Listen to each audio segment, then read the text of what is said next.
All right. How's it going, everybody? Okay, there we go. Are we about to have some like mega dropped frames? No? Good. I hate it when I start dropping frames out of nowhere. Uh, so we're gonna talk about some stuff here in a little bit. I figured I'd go ahead and get this started. Kind of lay out the intro here, how we're gonna structure everything. And by structure, I mean how I'm gonna ramble on and bullshit. So we've got some stuff about Texas and the things going on there with the power and whatnot. Some Andrew Cuomo shit.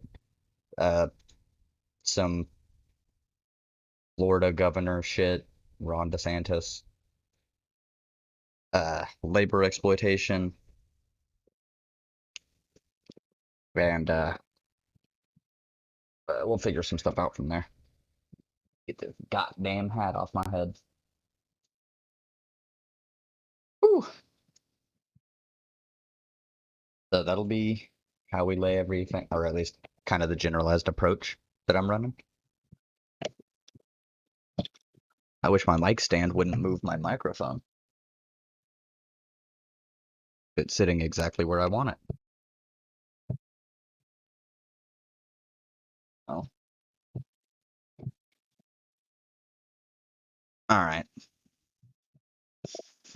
Whoa, whoa, whoa, whoa.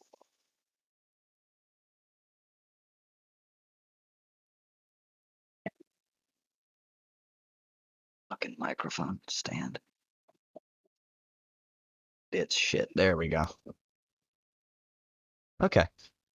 So since I've already kind of laid that out, let's go ahead and give you guys a couple of minutes to think and to actually get into the stream.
Alrighty.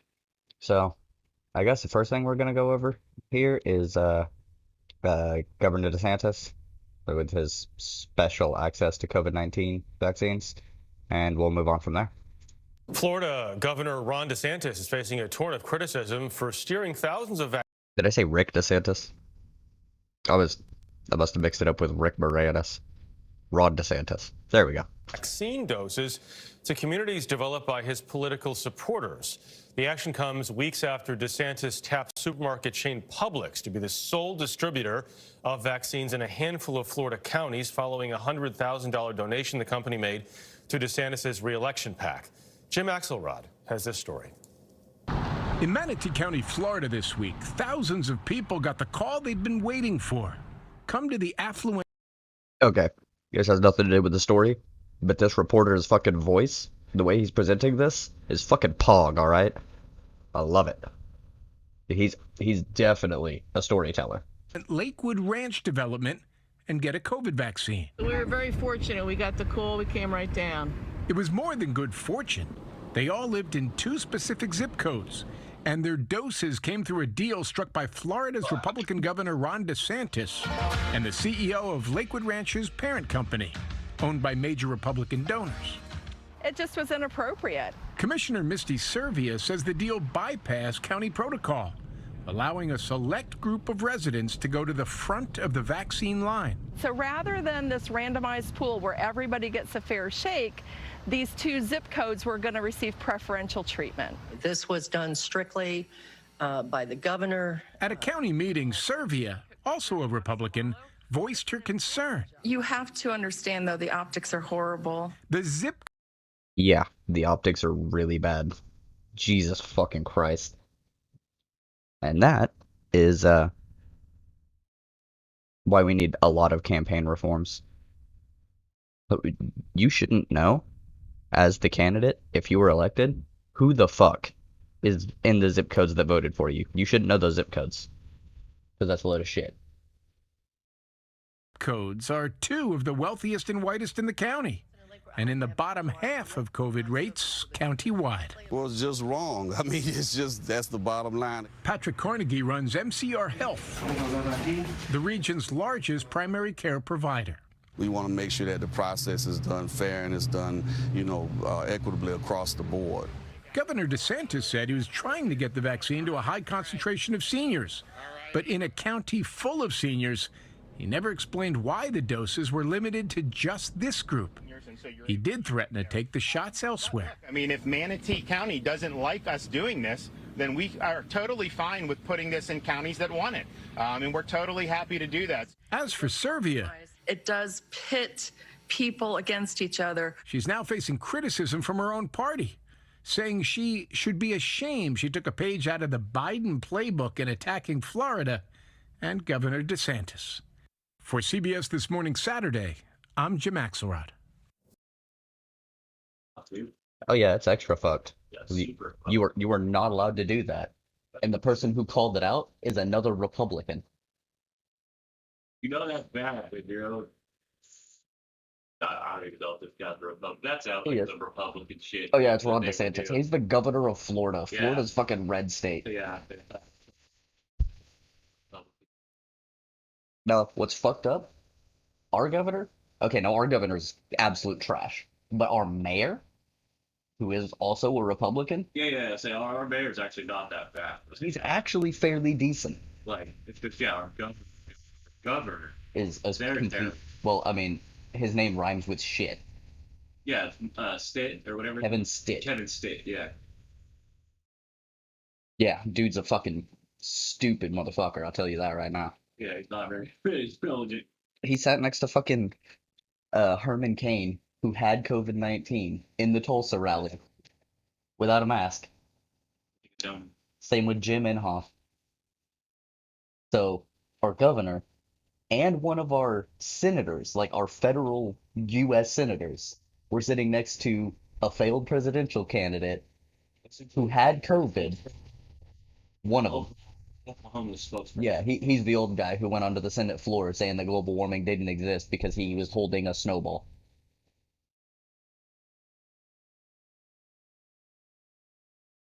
Has he ever been to Antarctica or any place like that? No. He's Apparently not. Yeah. he Apparently thinks not. that global warming or climate change means that there will never be any snow anymore. Why he doesn't have a scientific degree of any sort. I don't think he is it. It's Inhofe, isn't it? Yeah, it's Inhofe. I refuse to believe that the science community is going to let this fucking motherfucker spew off some shit that doesn't fucking. I need to know. It's not real, you know? Oh, he has a BA from the University of Tulsa, so he's got a bachelor's. Yeah, you probably should have been in class a little bit more, buddy. What did he go to school for is the question. What is your bachelor's in business career education? Okay, you were born in Iowa, you piece of shit. In Iowa? Hey. He moved to Tulsa. No, he's a piece of shit. Not because he was born in Iowa, Okay. but because he's a piece of shit. Yeah. No, people in Iowa are perfectly fine. They're still people. But oh, he moved to Tulsa as a kid. He served in the army. Bachelor's in economics. Okay, so you don't have Economics related. Something and he only has a bachelor's, and even then, he has terrible economic positions. Even inside of the capitalist fucking economic structure, his positions are fucking bad. Right. You don't have a political science degree, which I mean you don't necessarily have to have, but it's nice. You don't have a fucking science degree. Like, help back up the claim that you're saying. You know what I mean? Well, political science is like knowing how Somewhat. politics works and the Oh, different okay. forms of government and shit. But it would help in that regard. But having an actual science degree of some kind, yeah. But I mean, he is a senator. He's not a scientist, so he should have a baseline knowledge of economics, a baseline knowledge of political science, a baseline knowledge of foreign affairs. Like,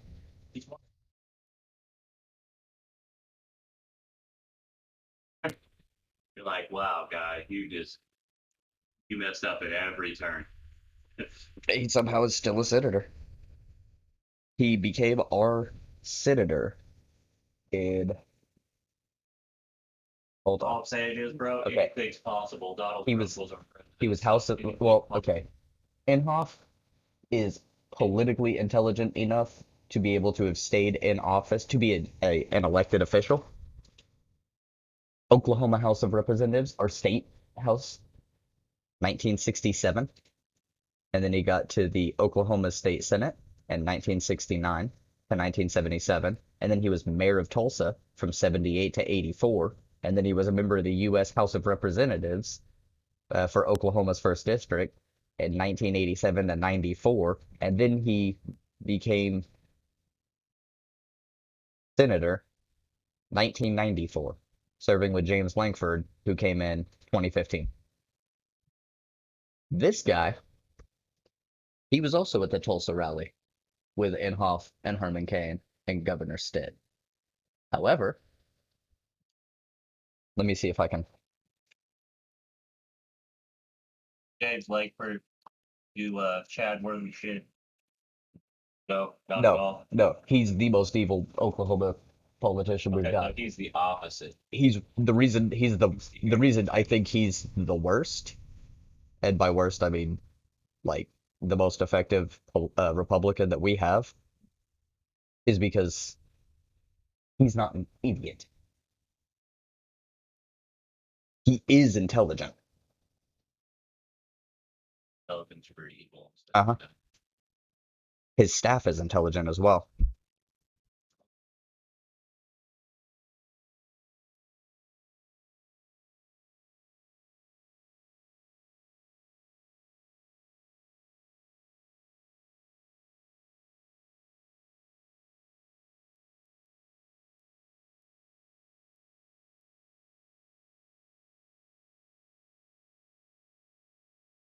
There's an image where all of them are seen. With this one? No. This just has the two of them. Or the... Where's Herman Cain? He's not in this picture.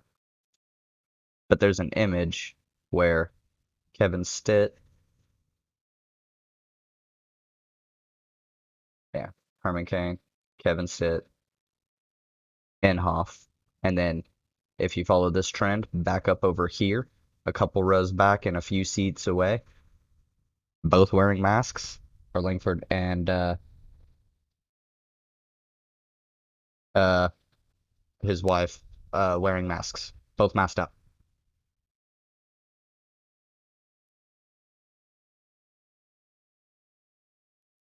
My cousin came in and was talking, so that's why we got onto that train. Let's see what this is about.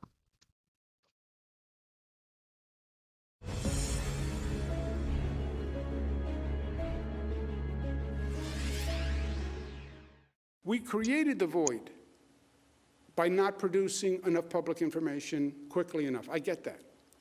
But then it was exploited with misinformation, people playing politics, Republicans playing politics, personal attacks, personal agendas. No one has a right to spread lies or misinformation that causes pain to families.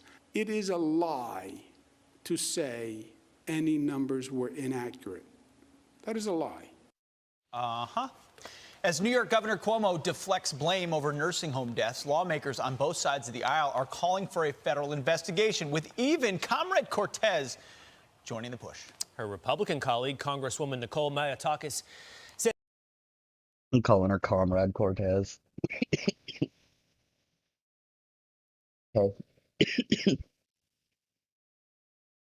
Are y'all gonna say anything about Cruz and how she's actually doing more for his state than he is? Says this is one issue that can bring us all together, that can unite the right and the left, and she joins us now. Good morning, Congresswoman. Good morning. So here's what AOC had to say. She said thousands of vulnerable New Yorkers lost their lives in nursing homes throughout the pandemic. Their loved ones and the public deserve answers and transparency from their elected leadership. And what say you? Honestly, I didn't think there'd be an issue where Alexandria Ocasio-Cortez and I would agree so soon. I do think that she should have done it sooner. Already now we see that the FBI and the Department of Justice are already investigating. They've been out there investigating really since August, when they initially sent an inquiry to the governor. So this should have come sooner from her, but I'm glad that she is joining the calls, because the reality is these families do deserve justice. New Yorkers do want answers. And quite frankly, the governor saying that this was misinformation, the only misinformation came from his administration when they underreported the deaths by 50%, and they underreported the number of COVID-positive patients put in nursing homes by 40%. We now know 9,000 individuals that were positive were put in hundreds of nursing homes around the country. He's been the one stonewalling this information, stonewalling the legislature, the media, and of course, we have his chief of staff admitting to a cover-up because they were afraid of the Department of Justice. Congresswoman, I want to shift over. I think those are all fantastic points on Governor Cuomo, but the other topic we're following really closely and have been for some time is school reopening. Now what I want to know, where's Chris Cuomo on this? Openings, when it will happen in full for in-person learning. Will it happen anytime soon? And now Democrats are calling for more funding, for more relief packages to schools, which is odd because approximately $113 billion for... Actually, that's probably a dumb question. Thinking about it, conflict of interest in terms of jobs and stuff, they may not trust him to cover it impartially. So, you know, if he's not impartial on it, then... School relief that was from former relief packages hasn't even been spent yet. That's what's being reported. So is this a funding problem, or what's going on here? Well, it's certainly not a funding problem. They want to put another $110 billion or so to reopen schools across the country, when CDC said that it would probably require about $25 billion. I could tell you here in New York, we received about $4 billion, and the schools are not yet open. Now he's going to receive billions more, and they're still not committing to reopen our schools fully. I think what these governors and these mayors are doing to our children is wrong. I can't tell you the amount of the number of children and children that tell me they want to go back to school. They want. Okay. Do you really think that children are the ones who are smart enough to make medical decisions? No, they're not. Like, come on. We don't have full vaccinations. COVID is still going. Why would you open schools? Yeah, kids have a lower chance of catching it and getting sick from it in a, lethal manner. But who takes care of those kids? Teachers, who are vulnerable. Parents or grandparents, or both, or other family members that take care of children for whatever reason, they also are vulnerable. And then the people that they have to interact with at work become vulnerable. Children are little virophages. They really are.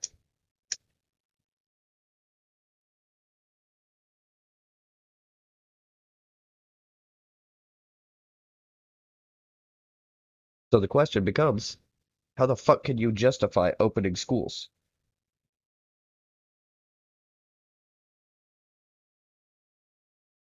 Kids don't stay apart. They run together. They group up because humans are social, and children don't have all that social conditioning to keep them apart. They go off of impulse.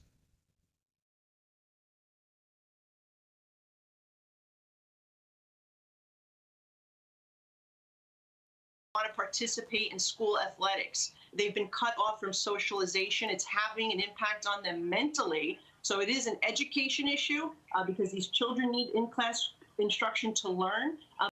No, they actually don't need in-class instruction. The thing that they are missing is the social interaction. That's an important part of child development. But it is also a mental health issue. In some cases, it could be a nutrition issue for families that rely on that school lunch. So, there's a lot of impact here, and I don't see how just throwing more money at the problem is gonna resolve it unless you have actual mayors and governors and leaders who are willing to fully reopen them. Look, Catholic schools have been reopened here in New York City. They've been in school for months. There's no excuse for Mayor de Blasio to not move forward and actually reopen the plant. There actually is. If there are Catholic schools that have been open for months, they are partly responsible for continuing to spread this shit. Especially since we haven't had the Pfizer vaccine or any vaccine for months. Reopen our schools fully. Oh, but the unions are powerful, and they've spent a lot of money. I'd be remiss if I didn't ask you. You've been on our show a lot, friend of the show. You've been in Congress now for a couple of months, a few weeks. What's it like on Capitol Hill, the mood there? What do you as far as Democrats in control, what are their priorities?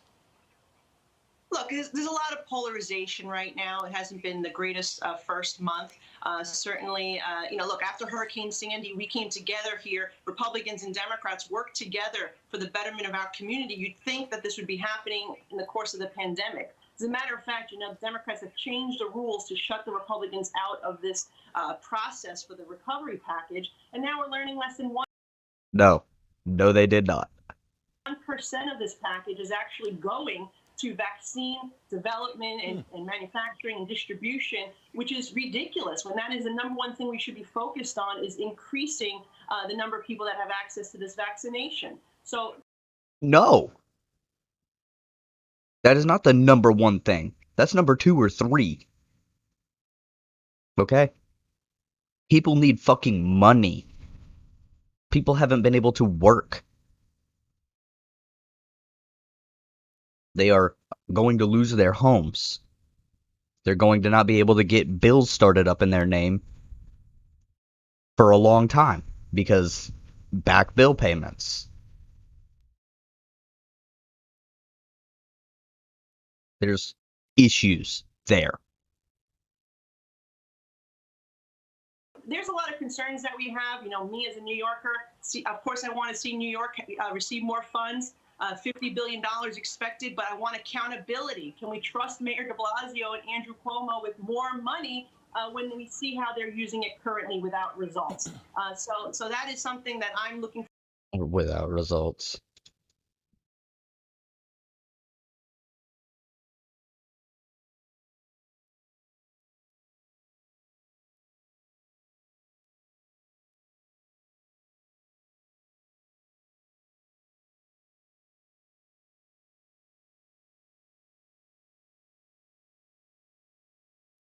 $115,000, and New York has a massive population. Oh, what is this?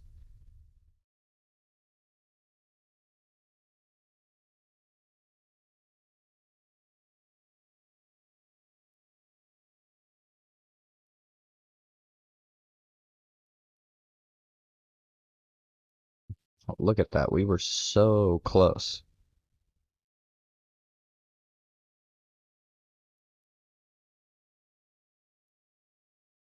Not having anything. And if we'd have just shut down, we'd have been fine.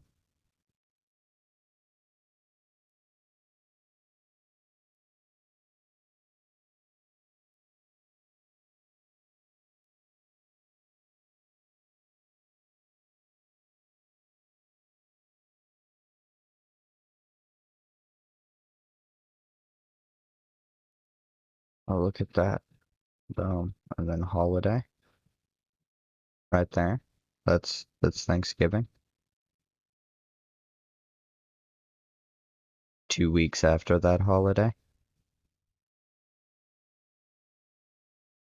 Big increase. Oh, what's that? Oh, that's another holiday.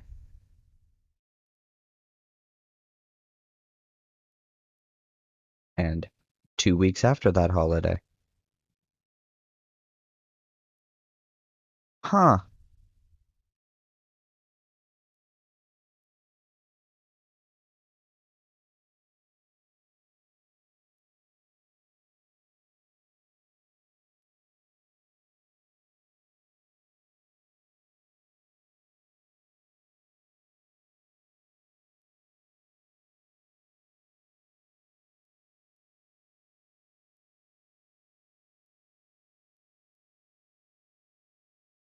Oh, jeez.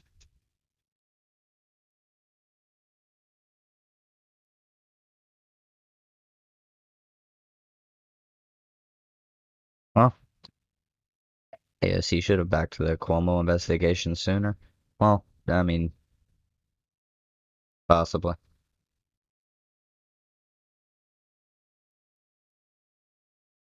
It's not Biden casting doubt on the $15 an hour minimum wage.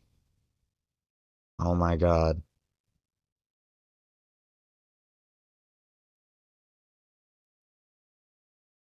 When you have Democrats saying that they're going to vote against that, come on. Wait, Joe Manchin. He's like, I'm not voting for that provision. Hell no.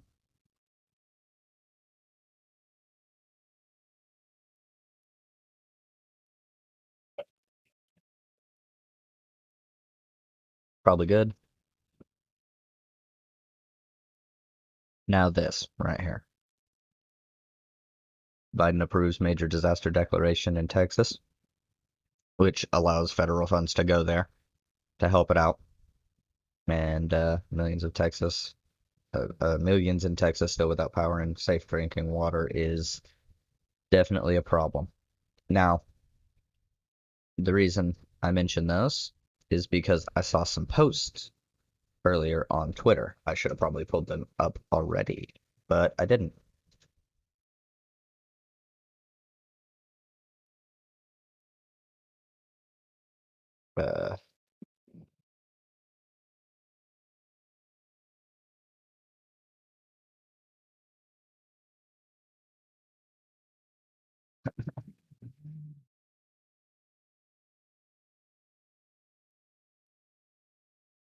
There's some.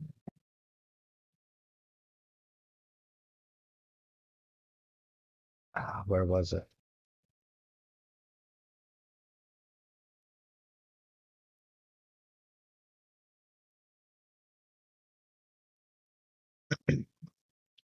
The conservatives. There were some conservative posts that were like somebody was trying to talk shit on AOC in a conservative Facebook group. One of my one of the people I follow posted it. It'll take a while to find it. But they were trying to talk shit on AOC and people were like, "Man, she's actually down here and she's helping us out." And they got pictures with her like unloading boxes from trucks and like putting stuff onto trucks and maneuvering stuff around, unloading stuff and handing it out to people, like doing actual work on the ground in Texas to try and help people out. And so these conservatives are coming out and defending her. Like, I don't normally agree with her, but this is like, she's helping somebody out from another state that she doesn't represent from regardless of party, while our senator tried to go to Cancun.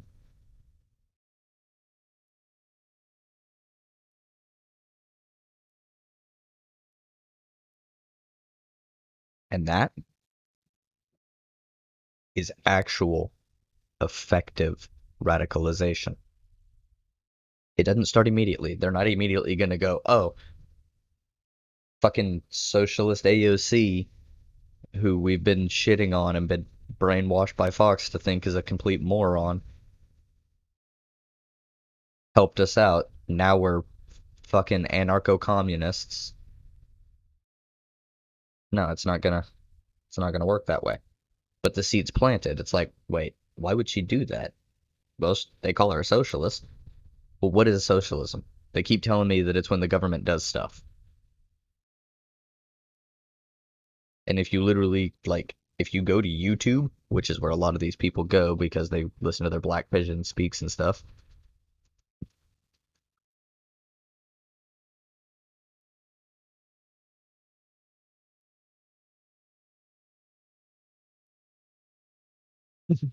Comrade Luigi.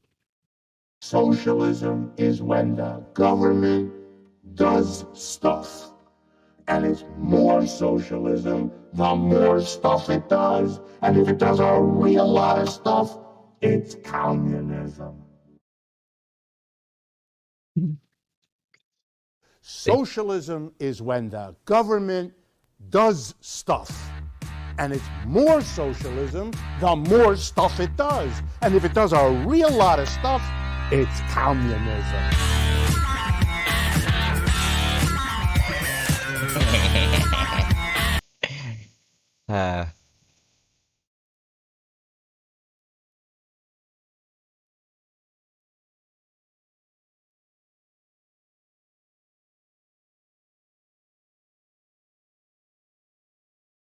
Yep. China beat the West at capitalism.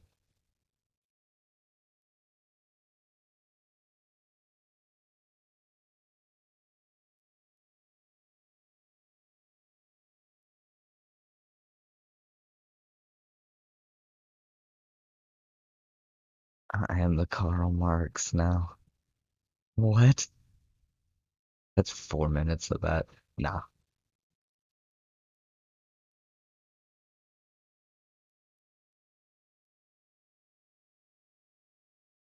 I'll go to the USSR anthem full version. Socialism is when the government does stuff. And it's more socialism, the more stuff it does. And if it does a real lot of stuff, it's communism. Socialism is when the government does stuff. And it's more socialism, the more stuff it does. And if it does a real lot of stuff, it's communism. Okay, that's real long. And I thought it was gonna play the actual speech, but no. So. There's confusion because we don't agree on the definitions. and we haven't for a long time. And that has to be put on the table. Otherwise, we don't know what it is we're in favor of or opposed to. And a lot of the conversation is confused in that way. So here we go. Very simple.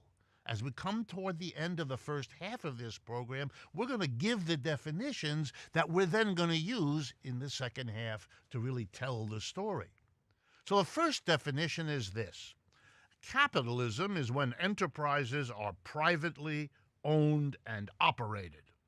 They're owned by individuals or groups of individuals who set them up, own them, and run them. Socialism, by contrast, in this definition, is when the government does that. It's not private groups of people, it's not private individuals, it's officials of the government who own, who operate, who run the enterprise, or at least control it. Okay, that's one definition. Here's a second one. Capitalism exchanges goods and services, both the resources that go into production and the products that come out of it, by means of market exchanges. Capitalism is the free market, where buyers and sellers confront each other and negotiate the terms of exchanging whatever any of them has to sell or has produced. By contrast, socialism isn't a market system. It is the government planning and controlling and directing who gets what and who gives up what for what. In other words, market versus planning, it's often called. Those are definitions. Here's another one. Capitalism is when you organize production with a few people at the top making all the decisions. The owner, the chief executive, the board of directors, and the vast mass of other people called employees doing what they're told. Whereas socialism, the workers who do the work are themselves their own bosses. Oh, that's a very different definition. We're going to have to look at them because these different definitions are all cropping up without being dealt with as they really are. Is it reasonable to think that capitalism is private enterprise and government taking over the enterprise is socialism? And I would argue strongly with you that it is not. Let me explain briefly. In previous economic systems, we never reasoned like that. If we saw in a slave economic system, whether it was in the pre-Civil War American South or any of the many other places in the world where slavery has existed often for centuries, if we see there, as we do, that there were sometimes private individuals who owned and worked slaves, whereas sometimes there were state groups, state entities who owned and operated slaves. Did we say that one was slavery and the other one was not? No, we didn't. Let me give another example. In feudalism, where the division is between the lord who operates the land and the serf who works on it, were there governments that had serfs alongside of private individuals who had serfs? Yes. Did we say that therefore serfdom or feudalism, the name we gave that system, was somehow not there? No, we didn't. And I would argue the same logic applies to the capitalism versus socialism debate. The fact that states, either alongside or instead of private groups, hire and employ workers doesn't end capitalism. It is a strange argument that says because this relationship between employer and employee operates outside the state and inside the state, therefore one is capitalism and one is the opposite. Makes no sense. Isn't a reasonable way to go. So then how about the other one? Market versus planning. Well, the same problem. Did slaves and feudal societies only deal with markets? No. Did they exclude markets? No. Slavery is famous for what? The market in human beings. They bought and sell people, they bought and sell land, etc., etc. So the presence of a market way of distributing things versus a planned or organized way, that exists in all of these systems, and the presence or absence of it in the United States or in the world today is not, I would argue, a sign of the presence or absence of capitalism. Shouldn't be part of the, quote, debate between capitalism and socialism. Well, then what ought it to be? It ought to be about that third definition I gave you. It ought to be about what distinguishes a capitalist system from, say, the predecessor systems of feudalism and slavery. And that is the relationship between people in the act of producing the goods and services we all need. Very, very succinct.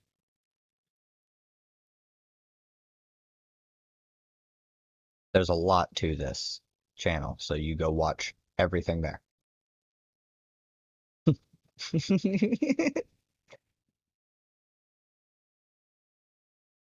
uh,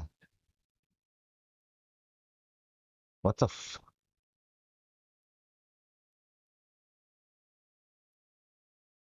Okay. Myanmar police firing and killed 2 people. Okay. To Myanmar, formerly known as Burma. At least 2 people were killed today as police opened fire on people protesting that country's military coup. At least 20 others were injured. As CBS's Rami Inocencio reports, it's the worst violence yet in more than 2 weeks of demonstrations. Myanmar's civilian leader Aung San Suu Kyi has not been seen since the military seized power February 1st. But her image is everywhere with adoring and angry protesters. In the capital, Naypyidaw, with engineers on motorbikes. In Yangon, the most populous city, with marching railway workers. And in the ancient city of Bagan, past 1,000-year-old temples. This protester is stoking the outrage. 20-year-old Mia Twetwetkin was shot by police February 9th. She died Friday, the movement's first known fatality. Tom Andrews is the UN Special Representative on Myanmar. This is a people who have tasted freedom. They've tasted democracy. They are not going back to authoritarian rule. But the junta... Yeah, this is a big deal. And we need to support the protests and not the authoritarian tendency that is being displayed. Is holding on to power. This week, police broke up this protest in northern Kachin state, barricaded Yangon's iconic Sule Pagoda from protesters, and used water cannons, rubber bullets, and live rounds, pushing back this so-called civil disobedience movement. If the generals respond to anything, we know they respond to a bite in their wallet. Those generals are vowing to hold free and fair elections and are now targeted by U.S., British, and Canadian sanctions, supporting people fighting for a return to Okay, that is actually fine. Sanctions, boycotts, fine. democracy. There's another place you could apply that same tactic to. And Myanmar human rights watchers expect these protests to go on for a very long time. Tom Andrews saying we could be in for a siege. As for Aung San Suu Kyi, her next hearing is March 1st, but the junta really could detain her indefinitely. Rami Inocencio, CBS News, Beijing. So, not good. Of course he breaks major camp. What is this?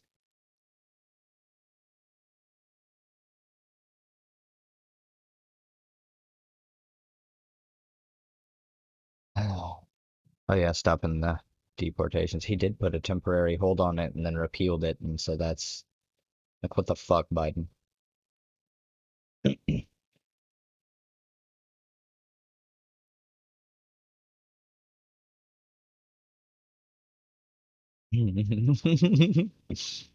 I love Huskies.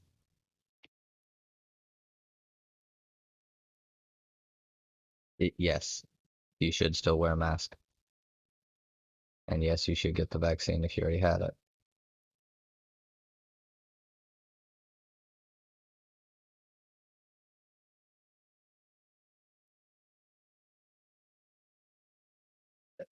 No.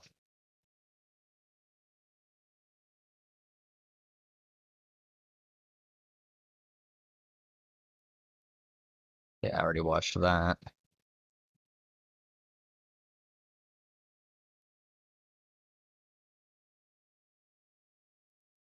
Who are the biggest enemies of a rapper?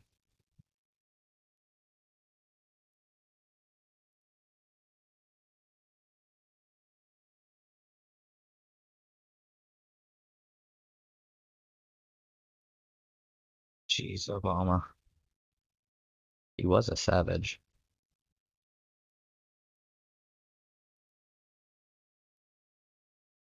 Okay. Every night, I walk around the gray quarter and let them grayskins know what I think of them. I killed this guy too. We ought to dig a big hole, throw all them dark elves and Argonians in it, and let them tear each other to pieces. And the legend yet grows. You'll know, you'll know. Only thing I hate worse than those scalebacks are them filthy grayskins. Jesus. The Grey Court is a disgrace. Them dark elves live like animals.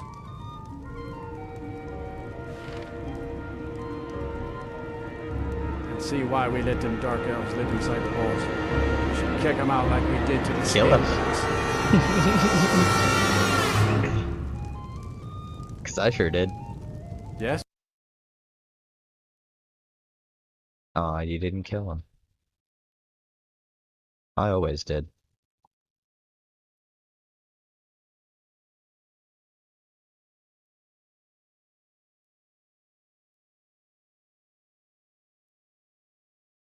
Ah.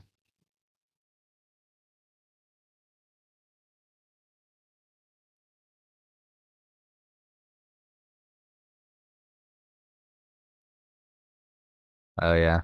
I'm boycotting watching anything from Toei.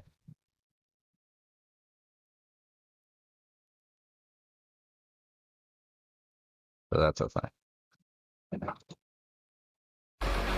And just to follow up on a previous question, how do you expect to work with Republicans if they won't even acknowledge you as president-elect? They will.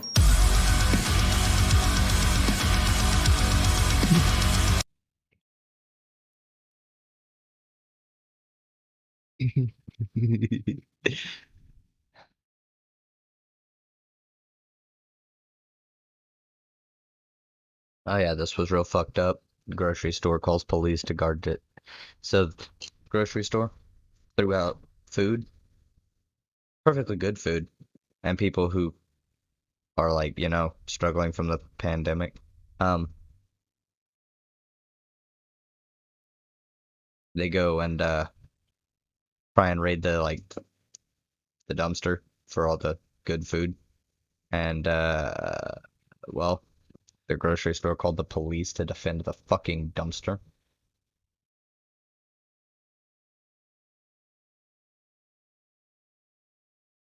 What?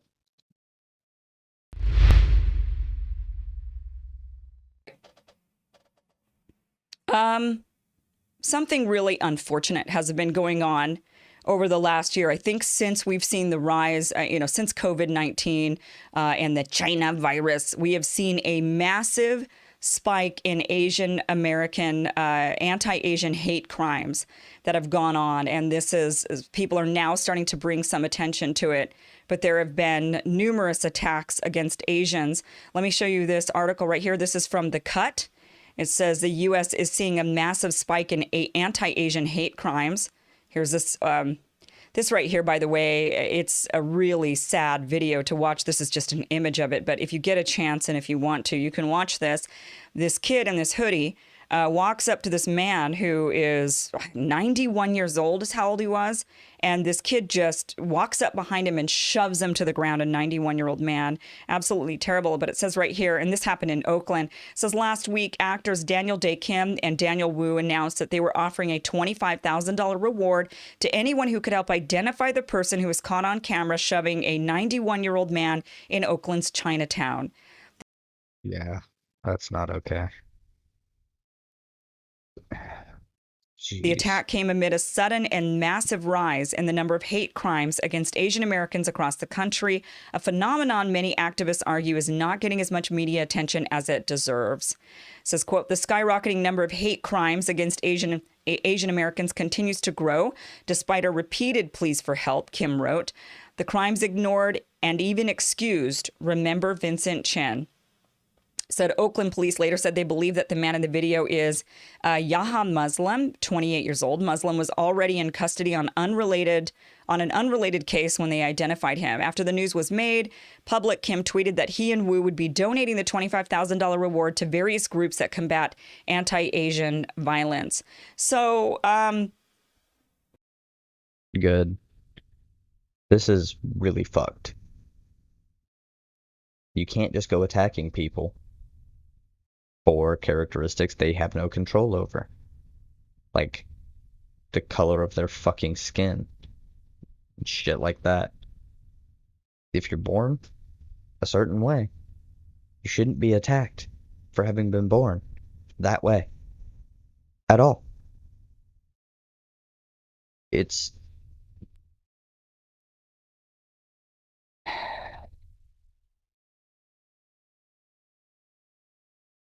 just awful. here's the thing. It's a little bit of an inconvenient truth that is going on with these Asian American hate crimes that have been going on. And there's, I think, a couple of reasons why there's not a lot of attention on these hate crimes that have been rising. And the first one is studies actually have shown for many, many years that attacks against Asian Americans are typically done by other people of color. Whites are not the ones attacking. Oh. Yeah, let's not, I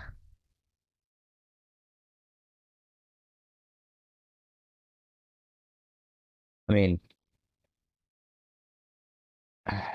even if it's not white people doing it, I mean, it's still bad. I understand the economic positions that people are in.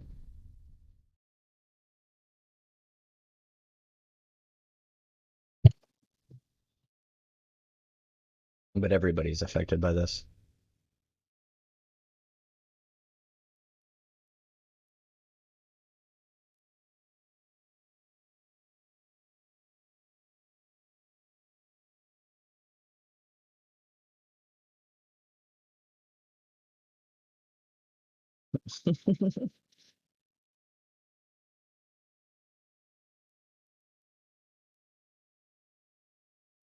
Care about those. I really don't.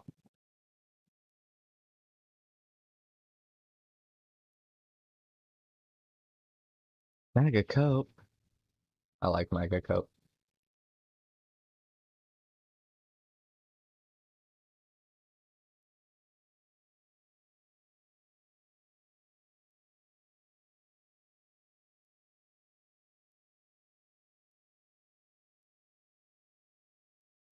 I don't care about any of this. Oh, Bullfrog Dave protects his tattoos. Cool.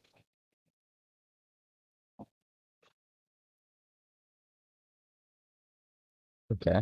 Yeah. Things kind of happen, like 1917 flu, the Spanish anarchists and the Spanish Civil War, rise of anarchism and socialism to combat capitalism, things like that. You know, kind of a big deal. Seems to happen every time that there's a pandemic and a matter of people that people start to get radicalized.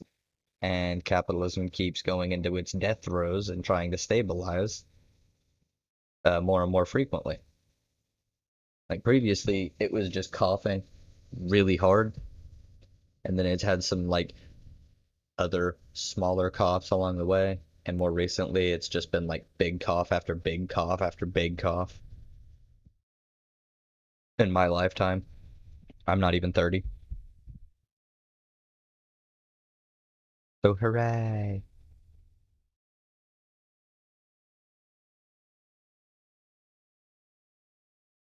All right.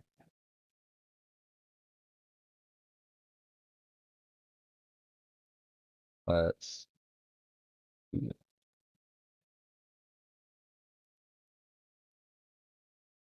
almost an hour exactly. Sweet.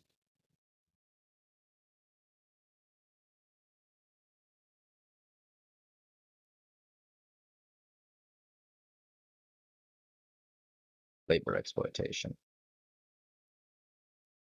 That is going to be a paint thing. Let's go. Yeah. I like paint. So, we're going to do this. When I get back from break, I'm going to go ahead and put some labels on here. So, capitalism. So, it's just too big. Let's undo. That's 36. Capitalism. Boom. No. Doesn't need that. Boom. And I guess that's there. There we go. And over here, you got socialism. Boom. Right? Right? Yeah. We'll just do that for now. Doesn't matter.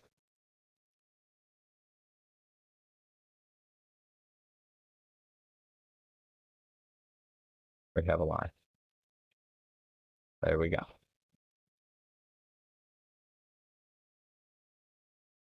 And we'll be back.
Alright. Yeah, I'm back. I'm just finishing up a thing.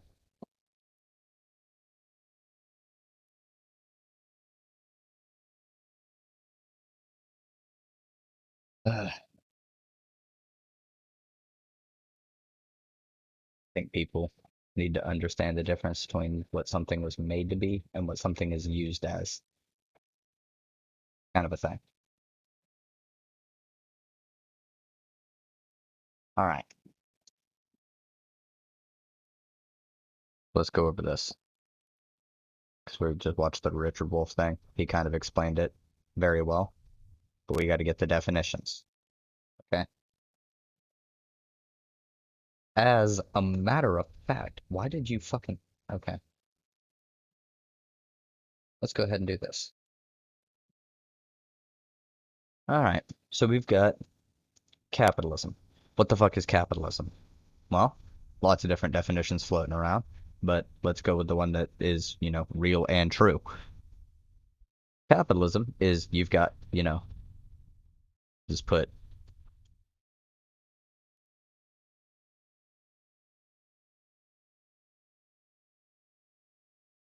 I'm very bad with a mouse. Business, right? Yeah, very bad. Well, how is business organized? In a traditional sense, you got one person up here, maybe two.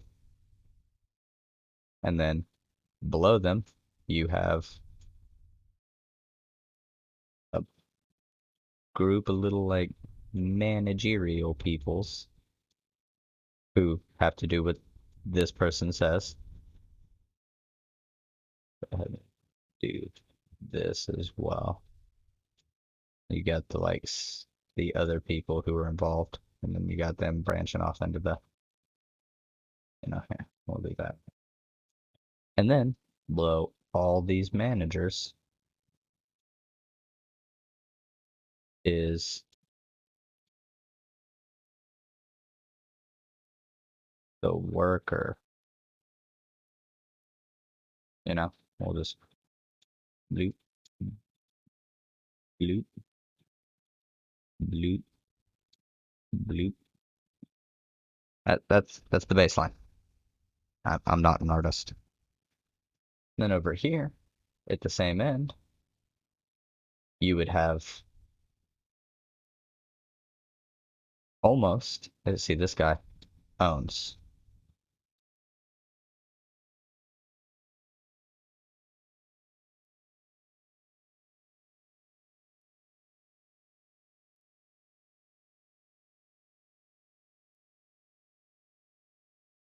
Owner.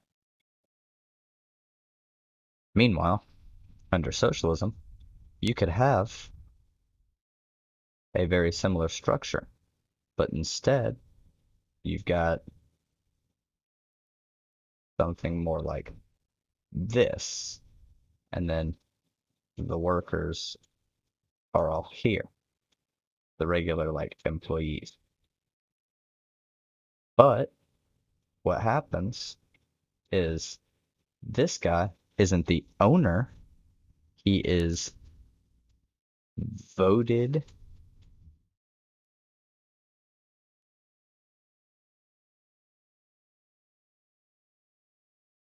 for lack of a better term.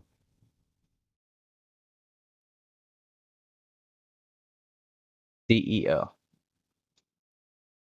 He is the voted in representative who makes, like, who does, like, financial bookkeeping and stuff like that. Well, it'll have to be figured out. But everybody as a whole would own.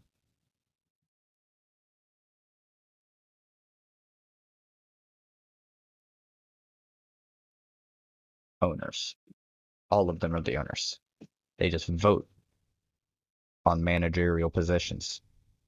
So instead of this person makes all decisions, all these That's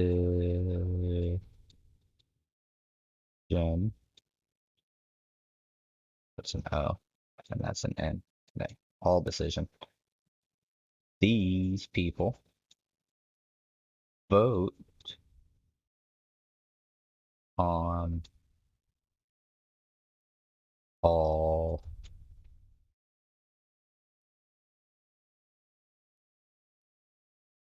made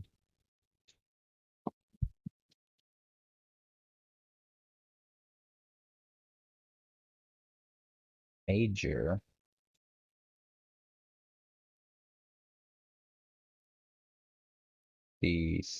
decisions.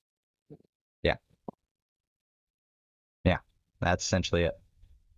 Everybody owns it. Every big decision that comes up, how to produce things, where to sell things, how to sell things, blah, blah, blah, blah. Wages, price cuts, shit like that. All of that. It's major. You gather together once a week and you vote on the major decisions. That's just how it is. Instead of the owner making the major decisions. This person does all that instead of the workers doing all that.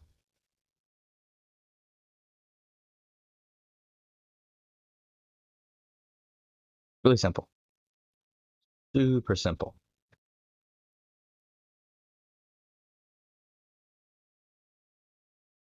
This one, good.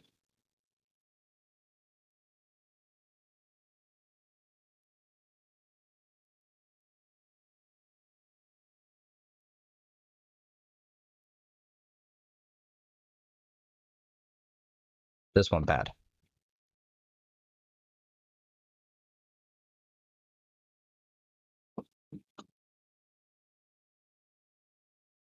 Bad.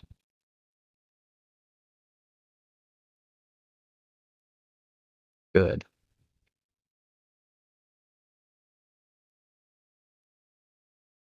Yeah, we'll do fucking orange for bad. Then maybe I can draw poop, because that's what I was going for, was a poop.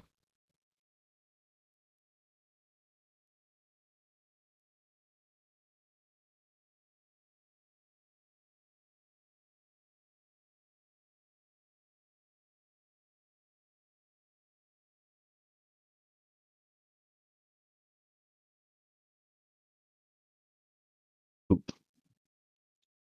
With the stinky green lines. Man. Capitalism is poop. And this one is, that's a thumb, and then fingers, boom. And then, there's the hand, arm, thing, and then we'll just do it like this. And then fucking, there we go.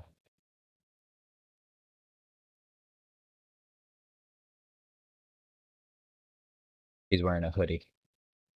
Because he's cool.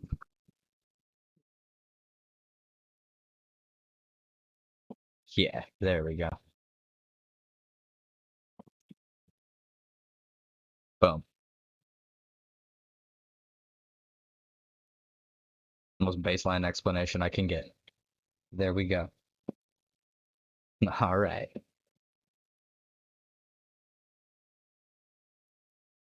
That's going to be a segment. Hopefully it doesn't get clipped out of context.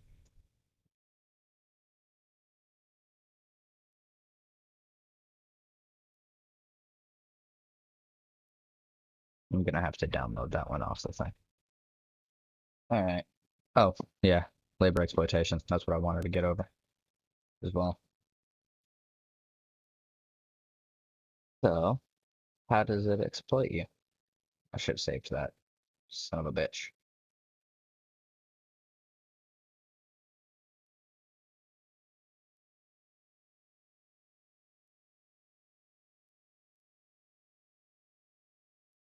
App. Stop. Okay. So, with the structure that we had up here, you know, we got the boom and then the tree with multiple branches with the workers and stuff down here. Bloop, bloop. And these are like the managers or the shift leaders and stuff. And so, yeah, you got them. And the shift leaders are also like laborers, but I'm going with like the structure of like the baseline employee, then your manager, and then your or your team lead, then your manager, and then you've got like the district or general manager, and then you got like the corporate board or the owners. So, you know, they own and stuff. Boom. They make the decisions. Make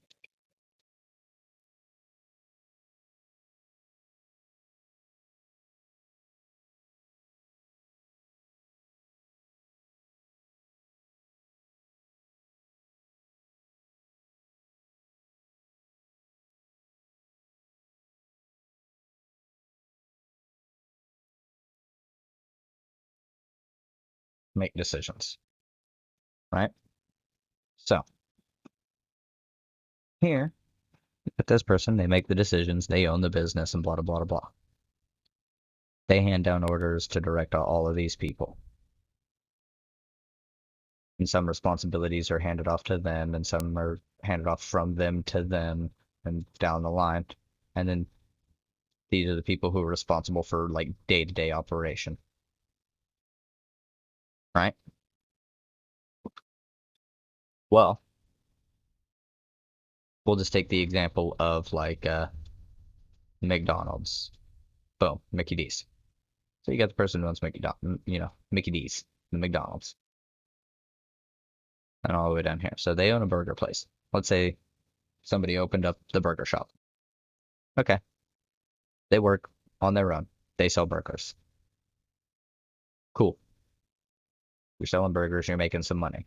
Well, you want to make the business more profitable. So how do you do that? Well, you don't have the leverage or anything to be able to lower your prices, because then that really doesn't help you in like a common sense level kind of thing. Although sometimes lowering your prices brings in more people, so you sell more things overall. That's why McDonald's is able to operate at such a cheap price, because they can keep their costs a little bit low because they're going to bring in so many people. Now, at a certain point, you can't do that because you will lose money on everything you sell, and that's not how you want things to work. Right? Matter of fact, I'm going to do this as a segment as well. Shit. All right. So, how does capitalism exploit you? Capitalism, socialism. So you got the tree of business decisions.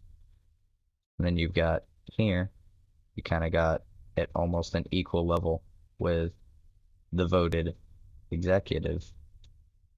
And by voted executive, I mean like the bookkeeper and the guy who has to come up with decisions and stuff, or the people who do to vote on, so the decisions get implemented. And then down below them, you've got like the baseline workers and managers and stuff, putting them at an equal level just because the managers and stuff like that are just watching over day-to-day operations.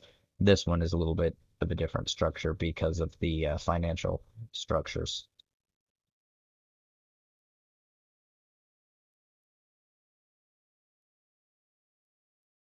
So you got people and stuff up here. Okay, we're just taking the example of McDonald's. McDonald's starts, one person is working there, making burgers, selling them. Okay, how do you make more money? Well, at a certain point, you don't have the ability to lower your prices, because then everything you sell, you are losing money on. And no amount of people coming in is going to make up that loss. Because if you're losing money per burger, then you're just going to lose money faster with more people. Kind of a thing.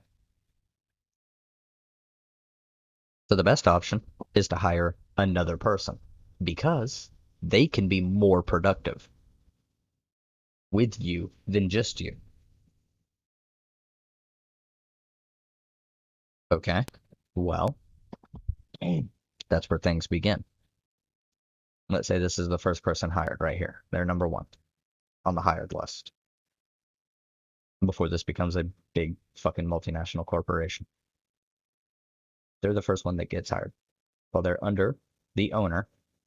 The owner has to decide on a wage to pay them. Well, they're not going to pay them equal to the owner. They're adding the exact same amount of value as the owner through their labor, because raw burger patties don't really make for a place to make money. You buy raw burger patties and then try and turn around and sell them to people the same way. That's not going to get you anything because you can't upcharge on them, really. That's not a way to go about things. So, cooking them and putting them together with the bread and the things is labor. And serving them to the people that want them is labor. So you're more productive with another person, right? Who's also adding the same labor of cooking and serving customers, as well as cleaning and stuff. But you need to pay them less than you. Less than the value that they add, so that you can make more money. Well, you are then, at that point, extracting labor. This is, or labor value.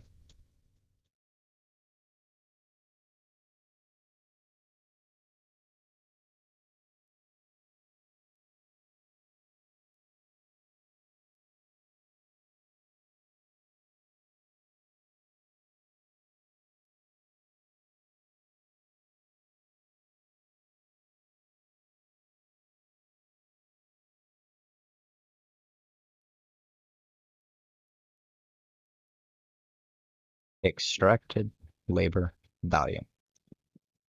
And this continues all the way on down the line the larger you grow. You can afford to pay these people more at a certain point when you need to hire these people. So you differentiate by making them have slightly more responsibilities, taking some of the weight off of your plate, making your labor less. So initially, you had this big fat line of responsibilities, right? And it was thick. It was like this. And then you hired somebody. And it shaved away some of those. And then you hired more people. And then you hired more people. And then you hired more people. And then you hired more people. And more. And more.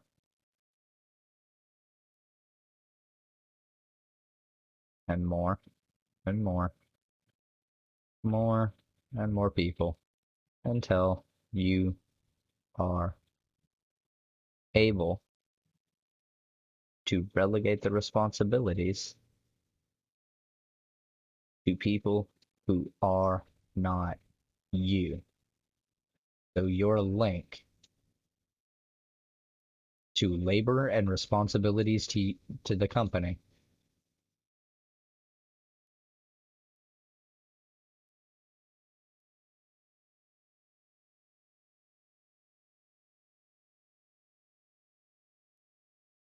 becomes that. Meanwhile, everyone down here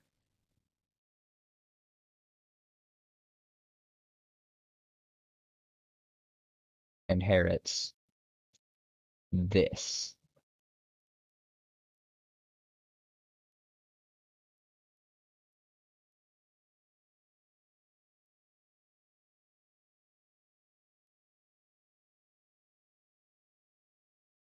And you are taking the added value from their labor, their labor, their labor, their labor, divvying out portions of it back to them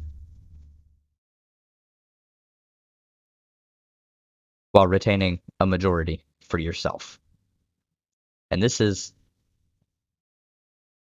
profit is everything that is over what is needed to run the company, as well as enough to set aside in case of emergencies and, normal kinds of operational costs.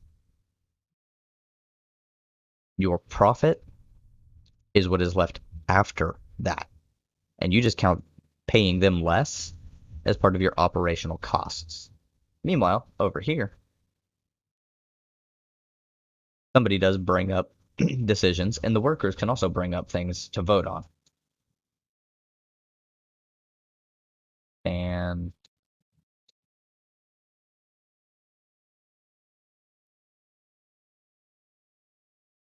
bring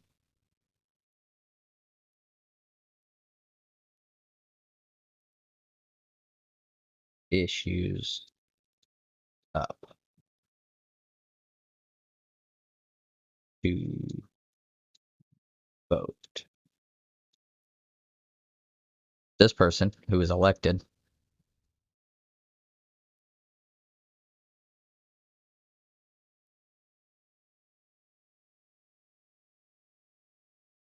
in the way that I'm going to make clear, this is a way that I understand socialism can work. There's a few different ways, at least socialist business structure. But this person who is elected to be brought up to the point where they are overseeing books and stuff. There's managers and stuff. So this kind of generalized tree would apply in some decision, but or in some capacity, I should say, but I'm not using it because this is a way to show like the different tiers and how this person is able to pull themselves away from their responsibilities to the business while extracting your labor. And this one is a more even tiered system where, there's one or a few people, a small group, that get elevated to a like managerial status where they discuss like issues to or ways to operate, and then they bring it to the workers up to vote. But the workers also have the capacity to bring forth things to a vote because all of them own it. They vote on wage structure and stuff like that. Most people, these people might get paid a small percentage more because of the added work they have to do for the value that they are adding. But these people would also be getting paid so close to this that it's nominal. You wouldn't be able to have a situation where you have an Elon Musk or a Jeff Bezos or a Bill Gates.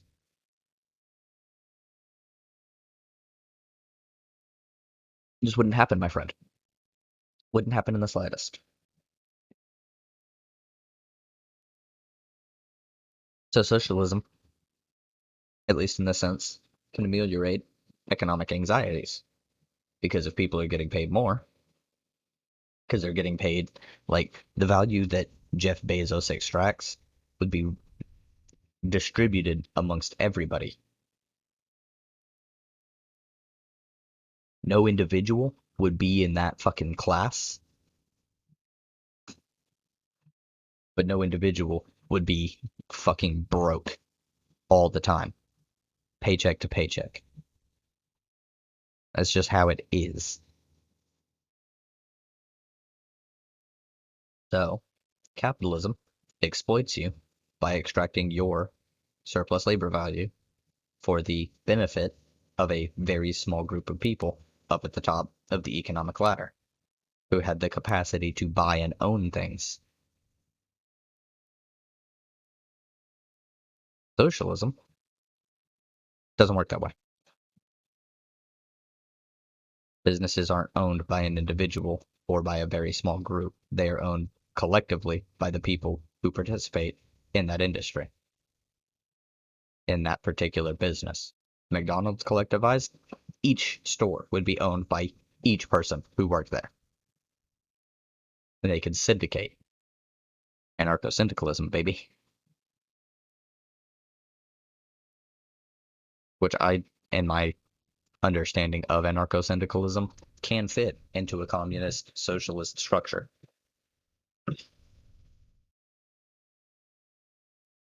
I could be wrong on that, but that's kind of a way that I understand things to be. I'm gonna close that. I'll deal with that later. I'm actually gonna close Steam so that it's not taking up extra things.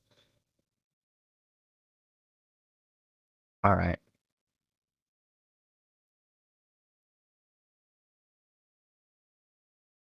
Did I have something else to go over?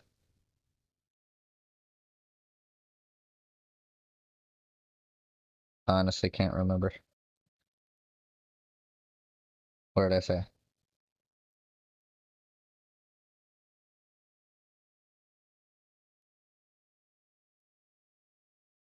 I don't know.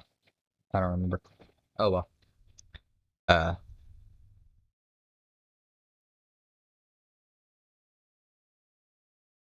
did I go over everything I wanted to? There ain't nobody watching me, I know that. This thing's lying to me. Yeah, ain't nobody watching us. It's too early in the morning. So we need...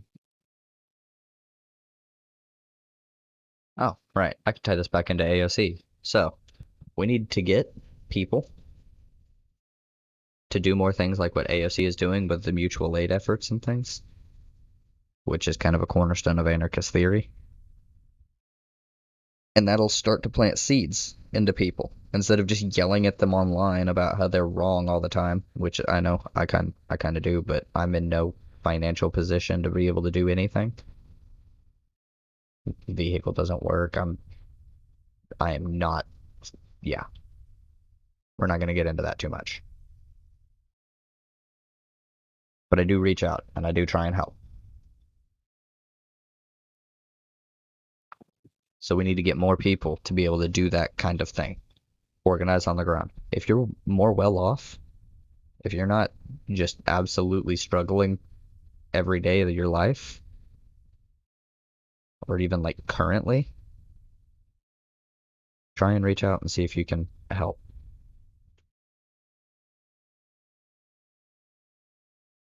To other places. Help Texas, help like people across the world, it doesn't matter. But if you help people, especially in America, in times of need, where they're struggling, especially if you can tell them, that's what humans are supposed to do, we're collective, kind of get like, kind of hint at Marxism in there, and then when, use one of the words that somebody would associate with it. And if they ask you if you're a fucking Marxist or whatever, you can say yeah.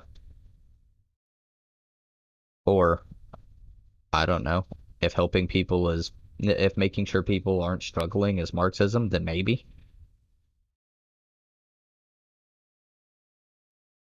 There's a multitude of ways that you could do that. That comes down to rhetorical strategy. But the point is if you put that out there, and people are helped, and they think in some small part that you might be a communist or an anarchist or something, because you mentioned something that is commonly associated with them, and just kind of brush it aside, they might look into it. They might find better sources. And that could start to grow that seed. Because when they start hearing people talk about how socialism is just government doing stuff, and it gets hit with a contradiction, they'll have to question themselves. And introspection is the key to growth. So that's just a thing. Okay. Reach out and help people. Engage in mutual aid. It's just what it is. All right.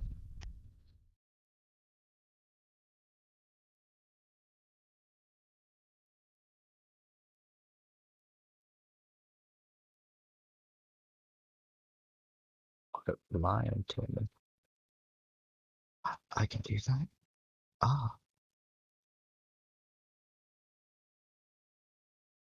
cool. I didn't know I could do that.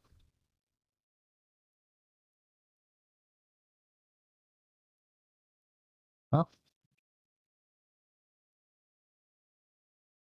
it's this the stream overlay.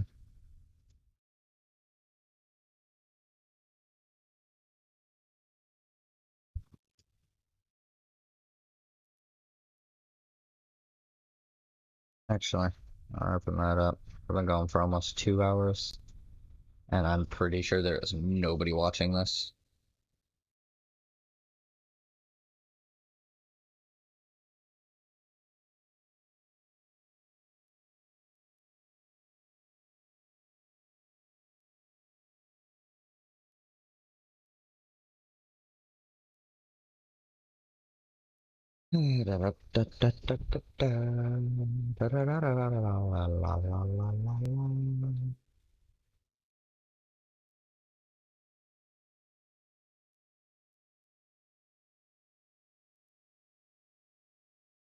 Is it auto overlay? Or do I need to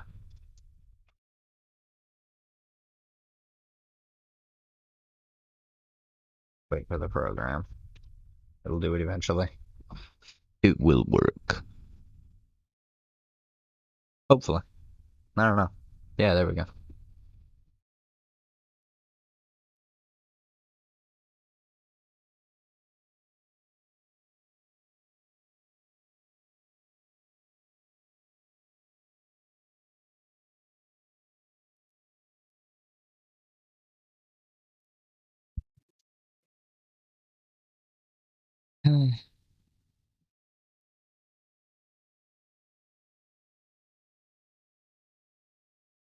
Oh, yeah.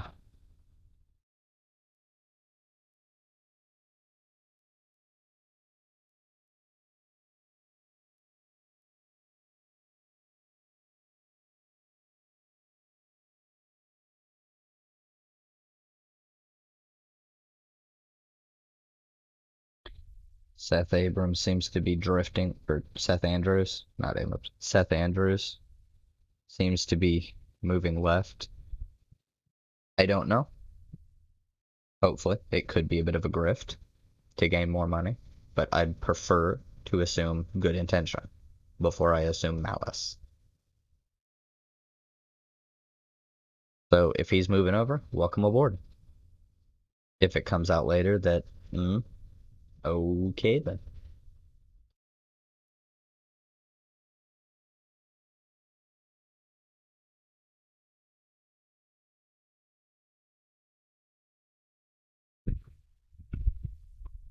I will admit this is one of the coolest things that I've ever found out how to do on a computer.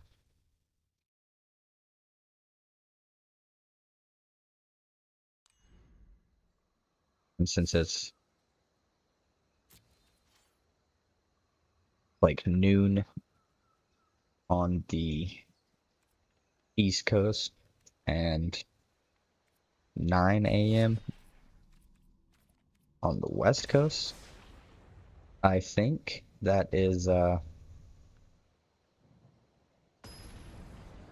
think that's fine. You know, I think that's fine to say hello to everybody.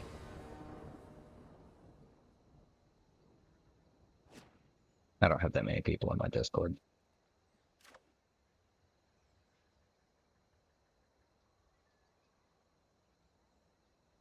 I probably need to do some tweaking on my channel or on my server overall.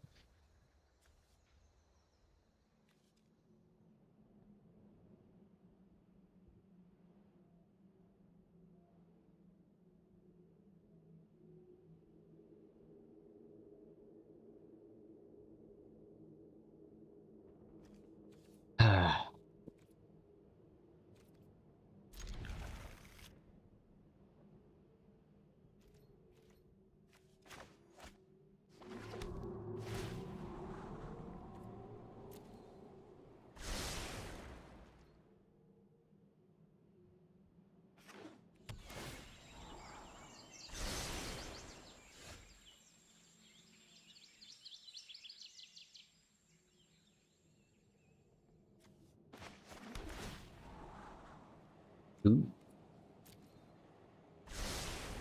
Alright, so we have got to figure out something to do about stereotypes. I don't have an answer to this. I don't. But it is really weird,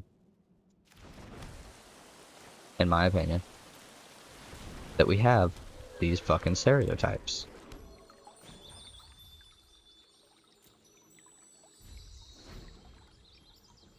Just, or at least using them in negative connotations. I mean, sometimes people do things that fit into it, but we don't need to utilize stereotypes. We need to just drop that shit. Let people be people, okay?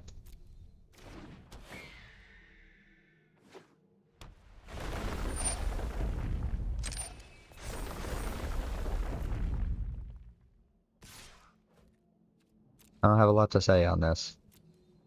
Not a very complicated thing, honestly.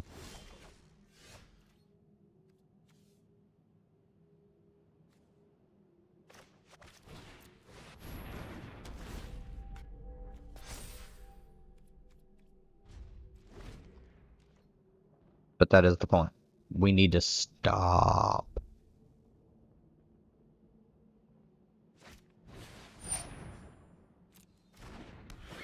Like, seriously.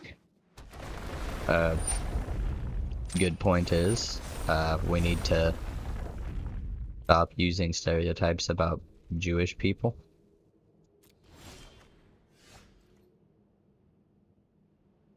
Only 4. I need another. This person's gonna be a pain in the ass. They've got all these fearless fledglings.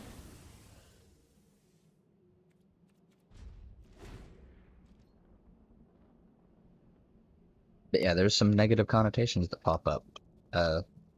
Jewish stereotypes, stuff like that. Stereotypes about black people. You see them less frequently, but they're still there.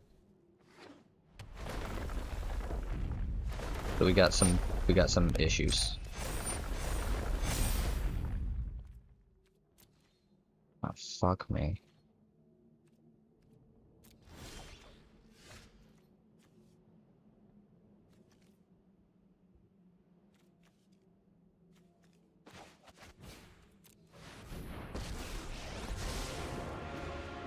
This I isn't need to my draw first land. time being here. Ideas, How? like seconds, are fleeting. I have 50% lands in my deck. Okay, I don't know. Anyways, there's work to be done here, okay? We have got to unstigmatize this. Or destigmatize.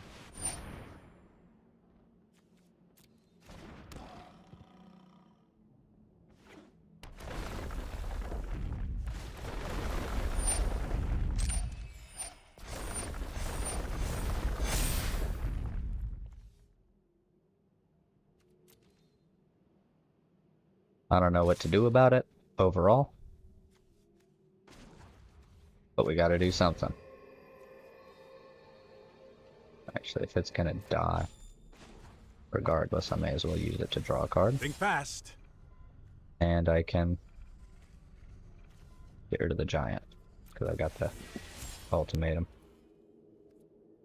No blocks, I'll just let the fucking Teferi die, I don't care.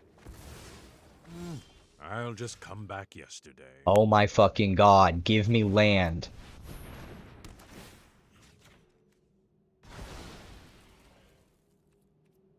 I hate this fucking game sometimes. I get sidetracked a lot. Anyways, yeah, that's the point. We gotta figure something out. Reach out to me if you figure something out. I don't know.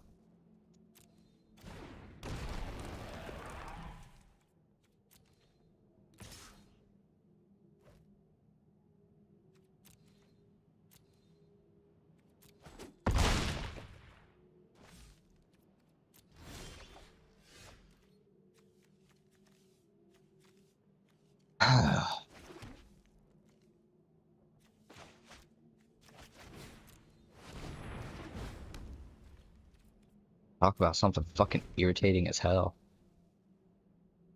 red, green, blue. This can become a white, and that's a swamp. So I can, at the very least, block this onslaught.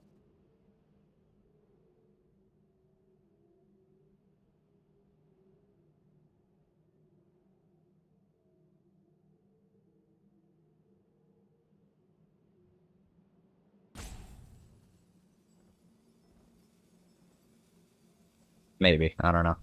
This game didn't give me any fucking land, so probably gonna die.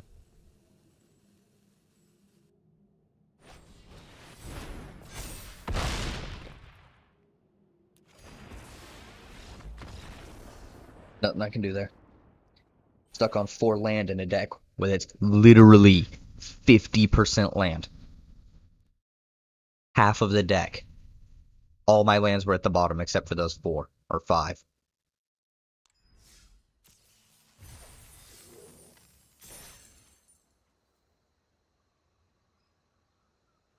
That's irritating.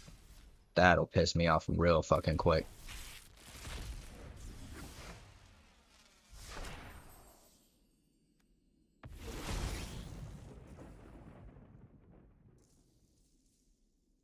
Wait, what?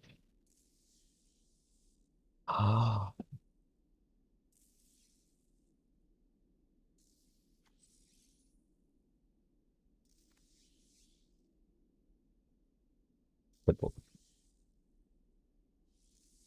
Ho ho ho ho ho. I got myself a fucking Tibble.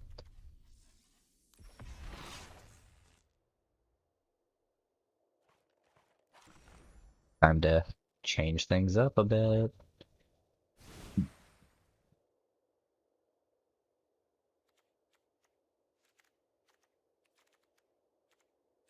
You know what? I haven't used these not a single fucking time.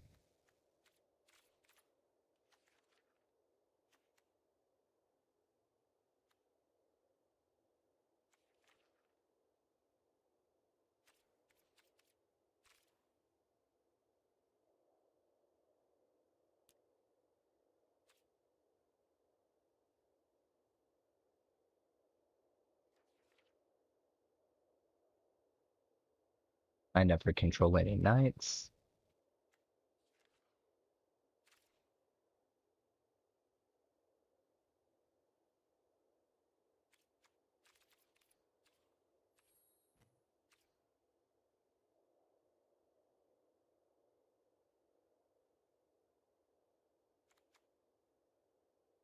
Hmm.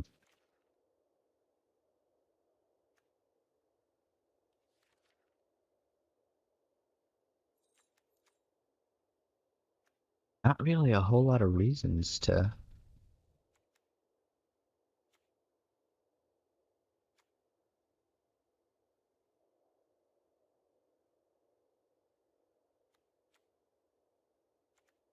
Maybe. Maybe.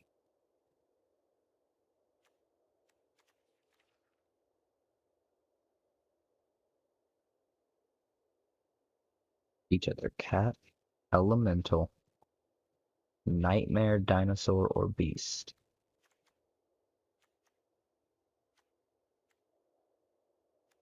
Not a whole lot of those. I just run a lot of gods.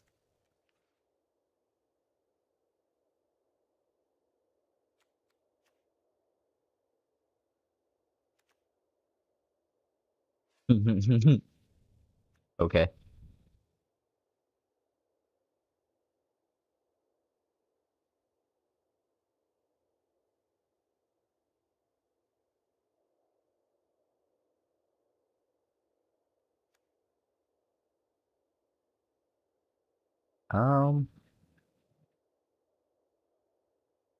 This could be interesting.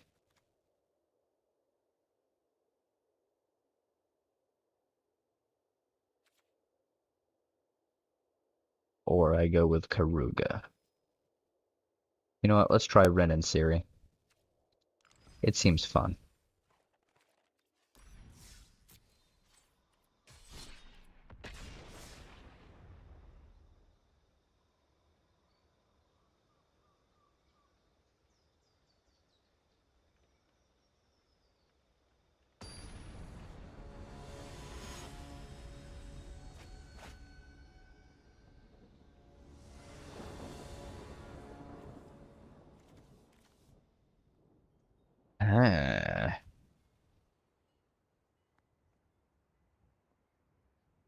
Definitely not a good hand.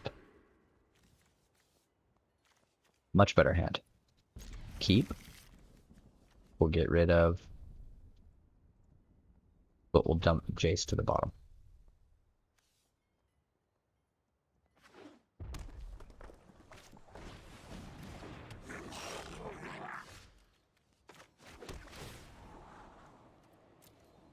Keep getting mana. I need to get to 7 to play Tybalt. Or 2 to play this. So I think...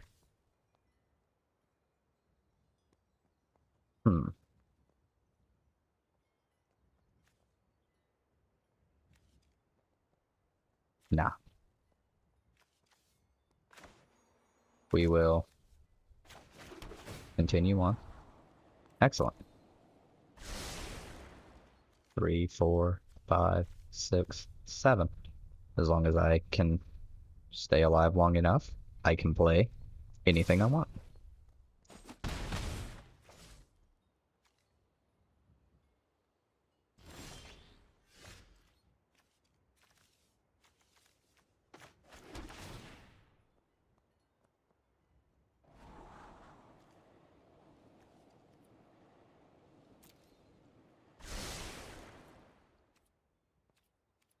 And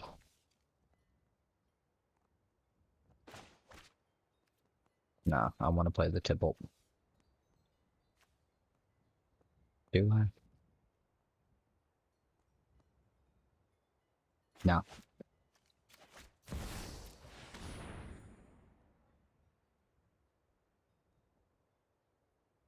Probably has fucking shock or something. Definitely has shock because it's given them an option to do something. Oh, okay. I don't care.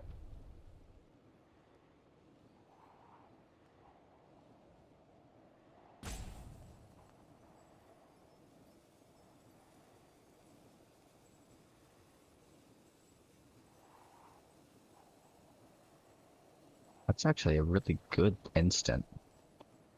+1/+0 first strike and scry 1, all for a mana.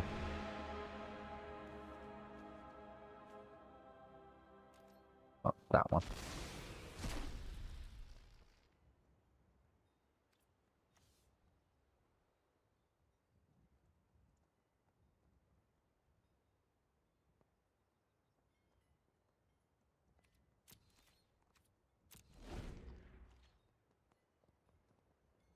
You don't have any mana, so you can't do anything.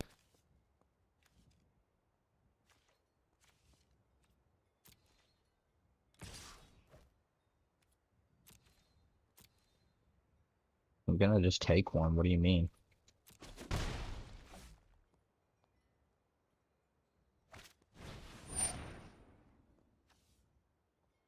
Okay, it's still exiled. Wait, no? Is it not? Oh, that's why until it leaves the battlefield. Okay.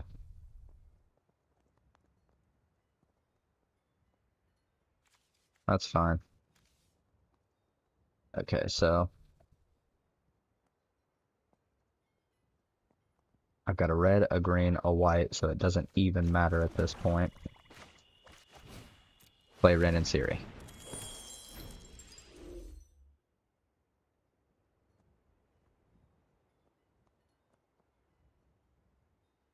Green, white. Okay, so I'm gonna need to play other things. But I've got all the mana that I could ever need. This guy doesn't.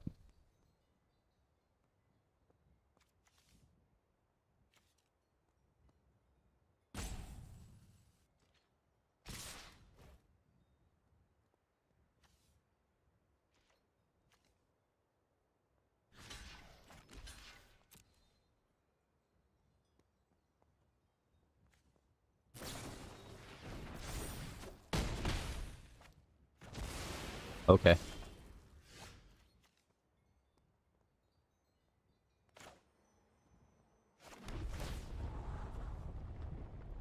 No.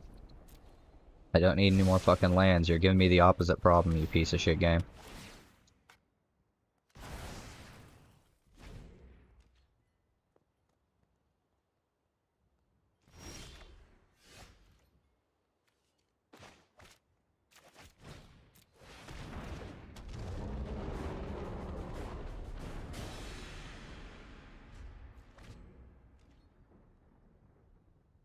Alright. Got a plan.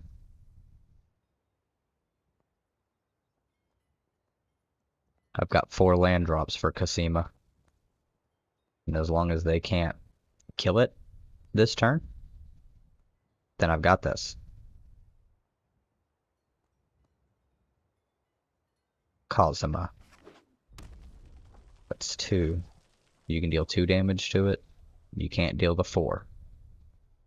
You can lay down the Demon Bolt, though. Take action. Bloop. Outlaw's Merriment.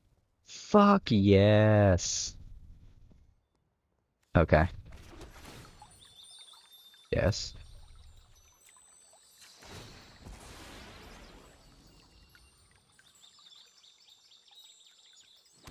Put the land on. Take action. Auto pay. Boom.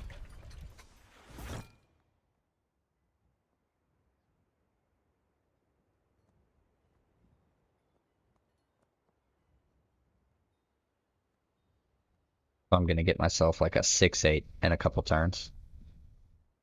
They foretold the Demon Bolt.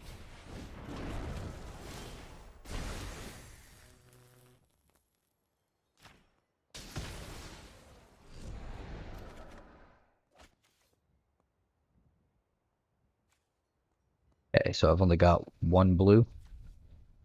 So I can't cast Jace. But what I can do... I've got 3 red and only 2 white. And 3 black. Okay, so this will be white. So that's only 6. Take the action. Go ahead and wall it back. There we go. Let's start this turnaround.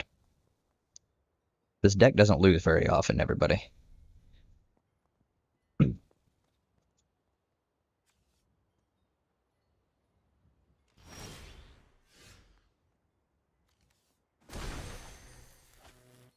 Oh, yeah.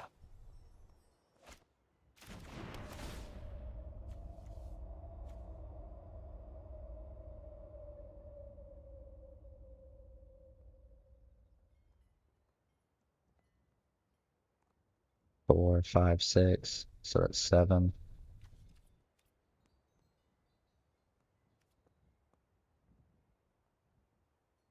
Decline action. Draw my 3 cards.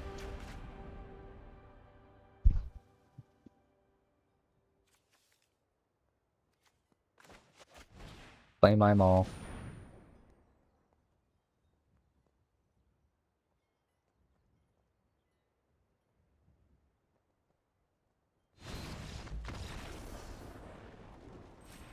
Yay. I did it.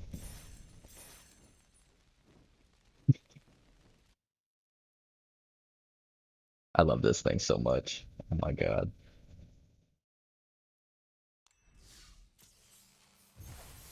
I'd have gotten rolled, like straight rolled, if that guy hadn't, like, mana.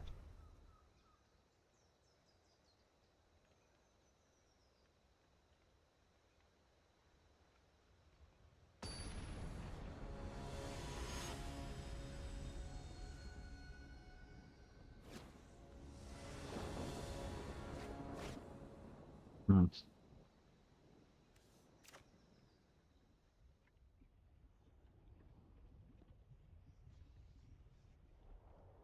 Oh my god, phone. Do what I tell you.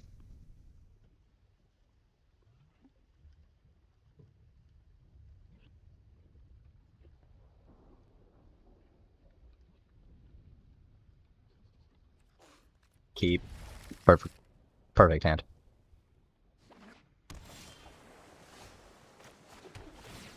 Play the temple. Keep.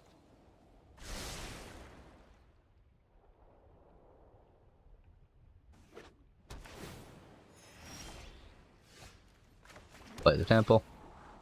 Keep.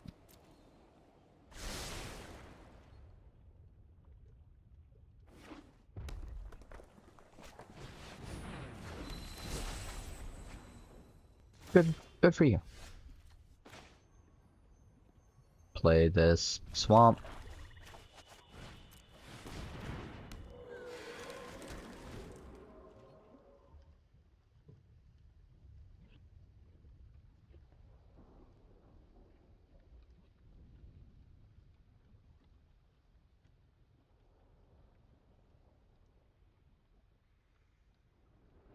Next turn I can play this. Oh, you fucking dickhead.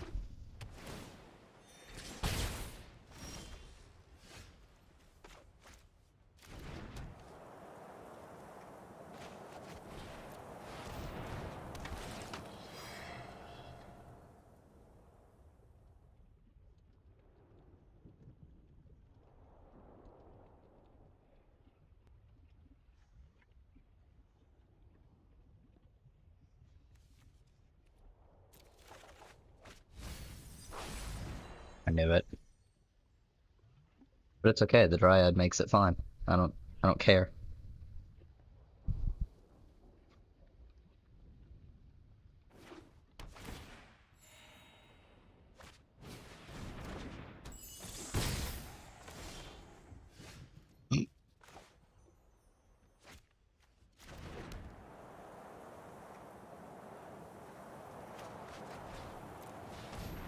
Play one. Oh, wait, I know I have this one. Play another.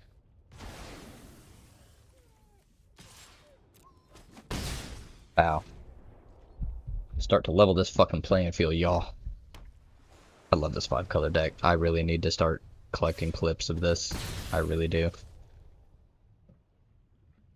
Put out some magic content. Oh, okay.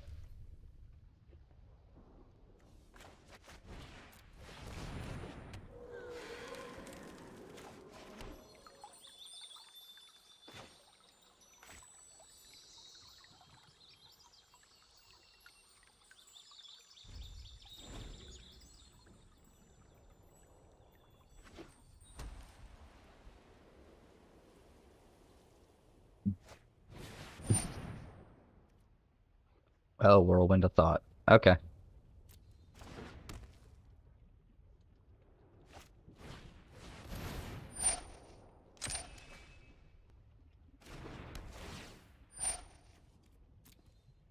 That's fine.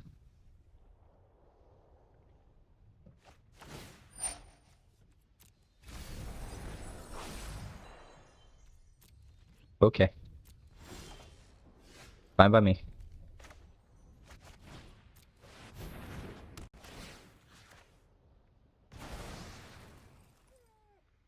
Get that shit out of here. Get it out.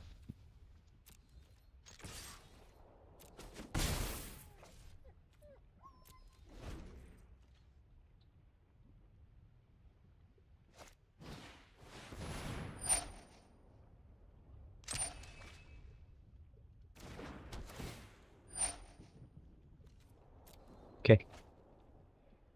Fine, I've got my Ruinous Ultimatum, as long as they don't get both my Essicas off of this. And my, they did get my Eerie Ultimatum. Okay. Oh, the Royal Scions, huh? Sure. Okay, still no Essica. That's fine by me. Courage is the You go ahead, play out your virtue. stuff.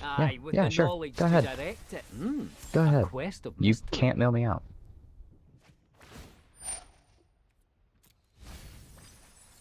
Oh, there's one Essica. Oh no.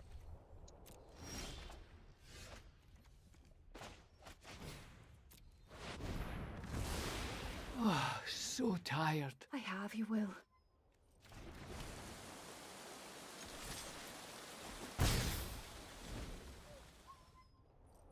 Get that shit out of here.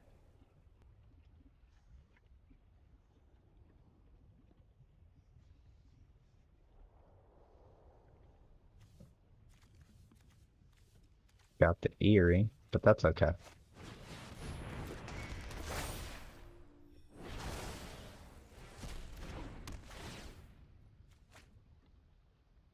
This is annoying.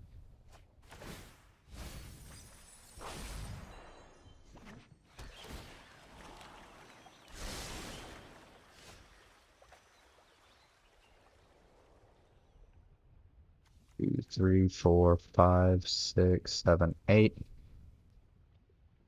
Take 7, but it adds 5.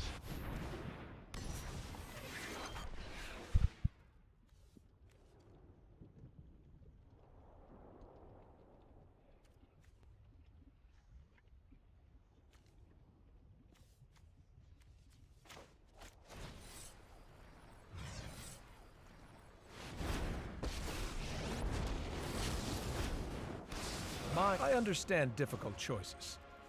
I need to what a refreshing thought. No.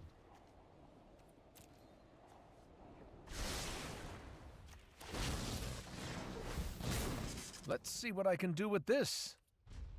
That's all I need. This Essica. You can get rid of them all. I don't care.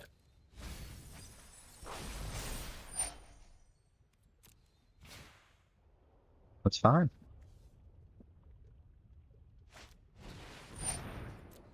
That's not. That's annoying, but...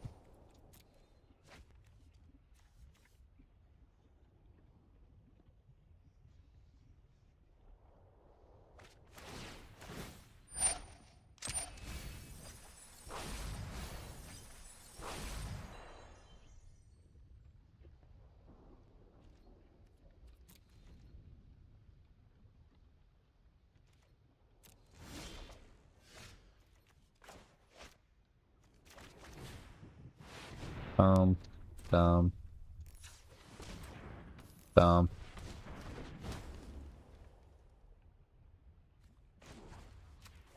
Try to. Every thought matters.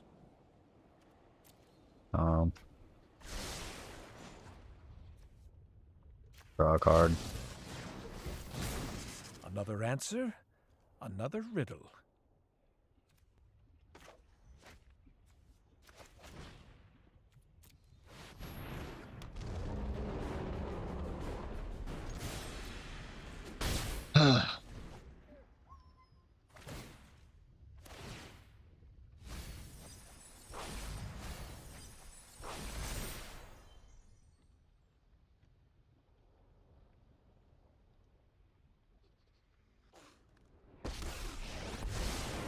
I appreciate clean victories. This may actually kill me. This is the first time I've come across this fucking deck.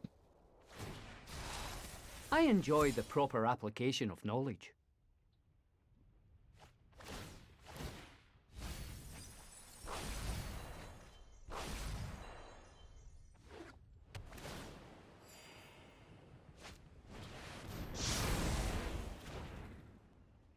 That's fine.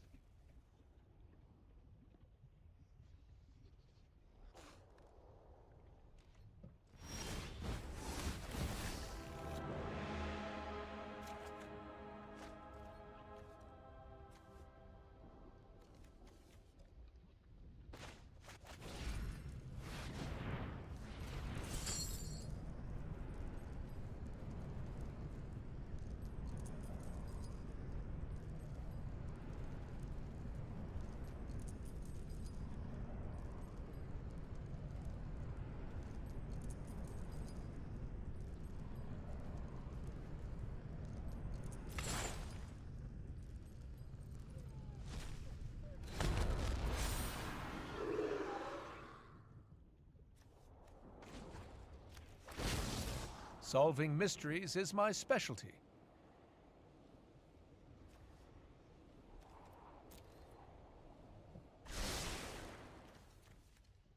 My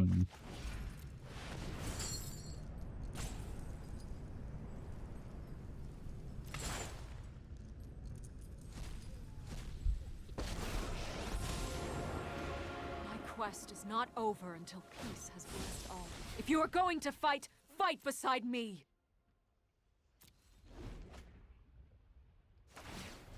Alright, nothing I can do here. Just fucking resolve them.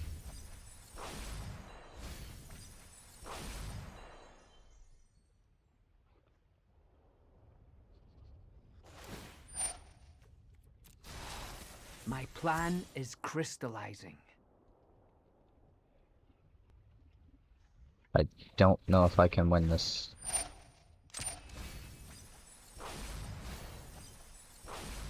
I've got 4 fucking cards left, and if they can draw...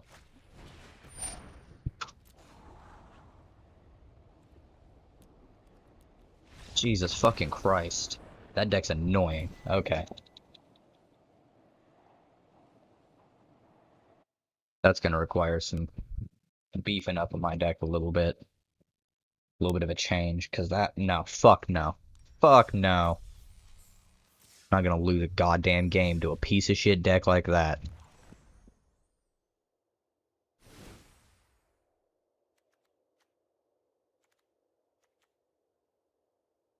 You know what? I don't even need these. What I do need, though... What was this? No. I don't need that shit. I need...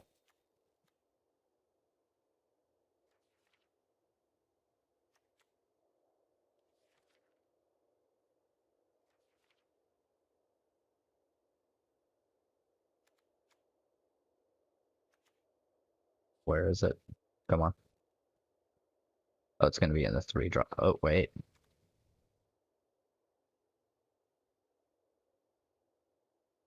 It's not a bad idea.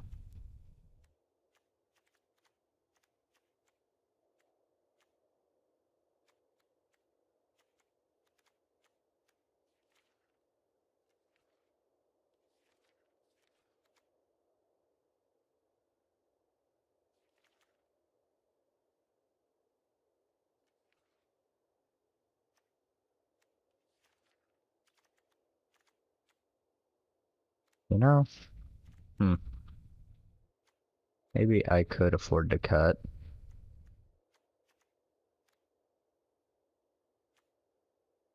One of these. And one of those. That'll give me 2 Lotus Cobras.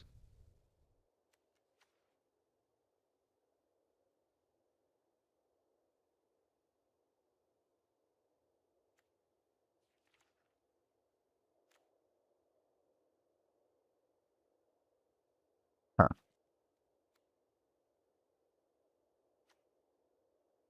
Not at all what I'm looking for, so let's try and find it.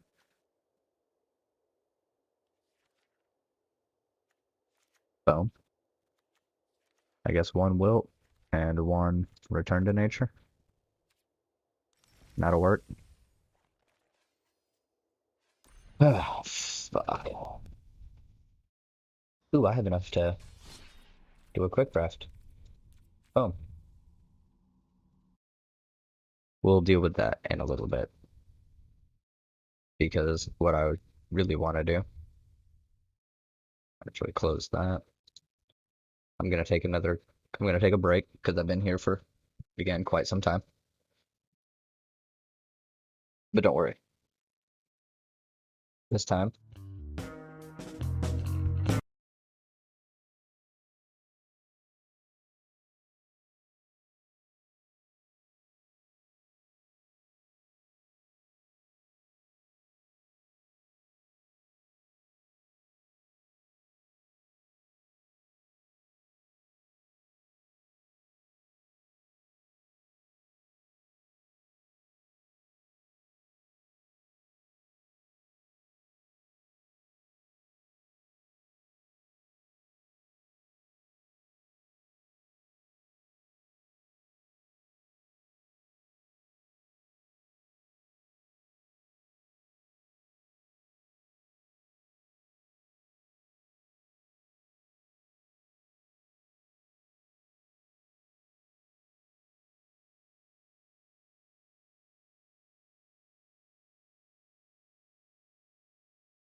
Alright, here we go.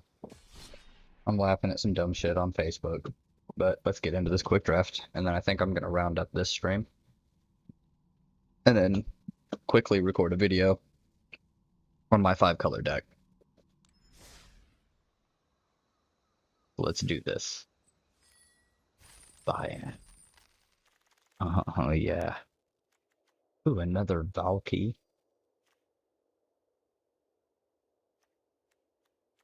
Pay 4, draw 2, gain 2. That's actually pretty decent. It's technically pay 5, but let's go with another Valky.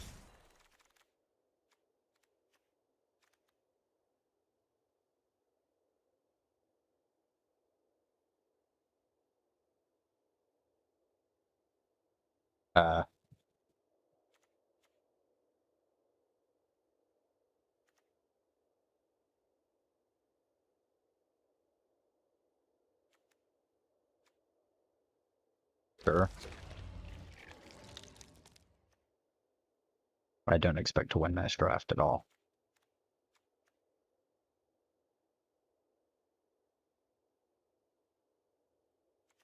Hmm.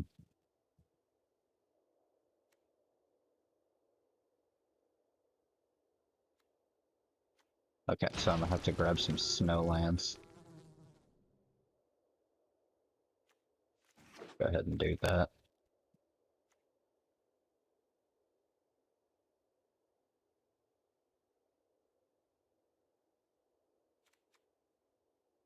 Yeah.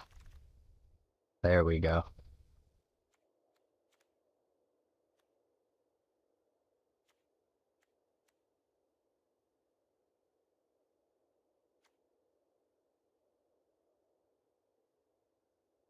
Hmm. This is interesting.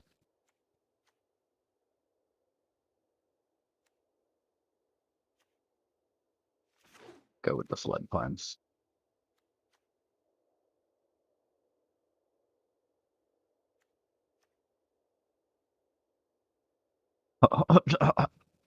Okay. Hold the multiverse is a good ass spell.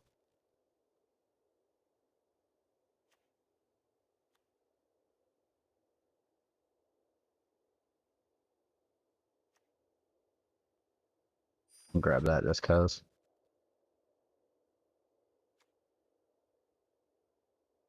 That's a good land.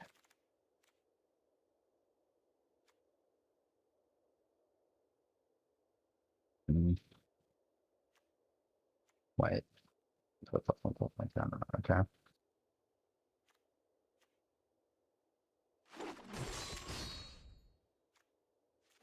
No covered swamp.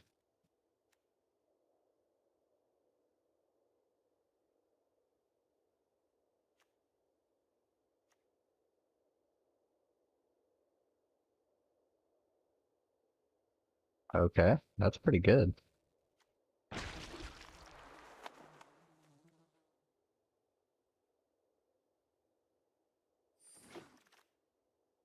Goal raid, and then the berserker thing, and then this cleric. Ooh.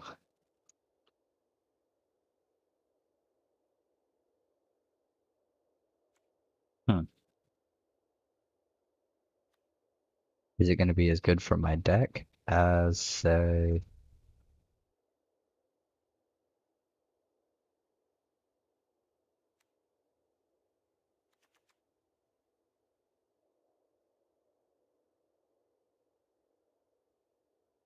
Let's grab that just because.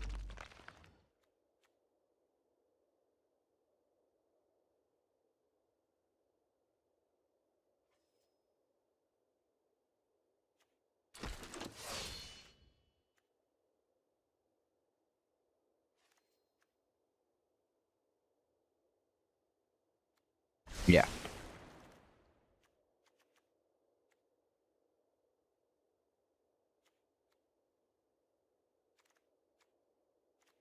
That seems good.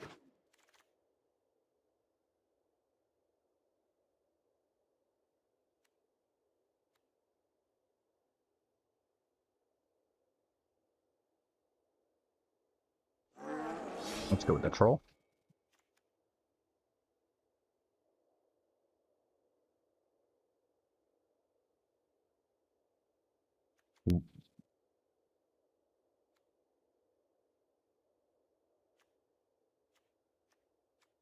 Go with the priest.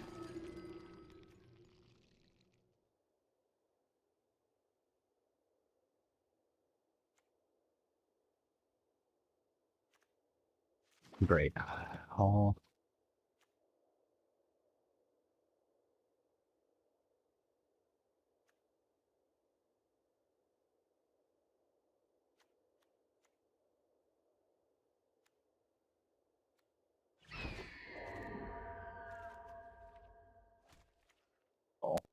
I'll actually just remove these.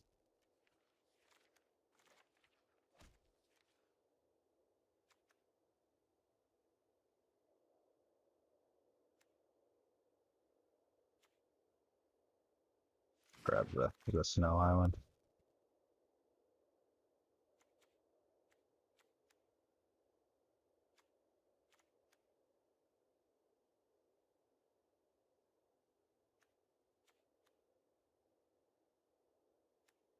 Hmm.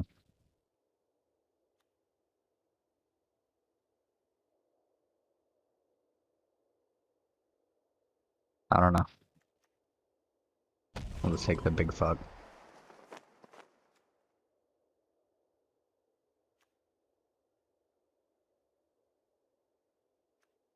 Take that. Take that. Go ahead and take another one of those. We'll just throw that over here. That over there.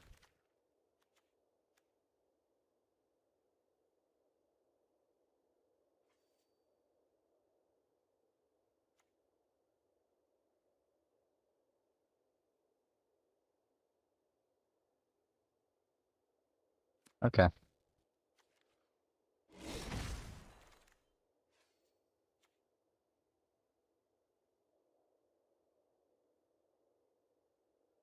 Creature on the spade. Hmm. Oh.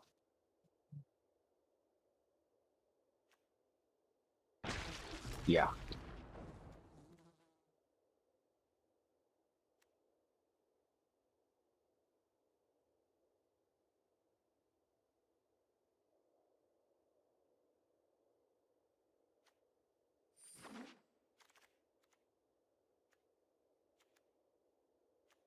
Oh.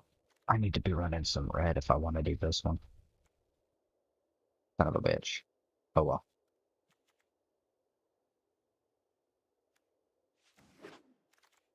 A little late.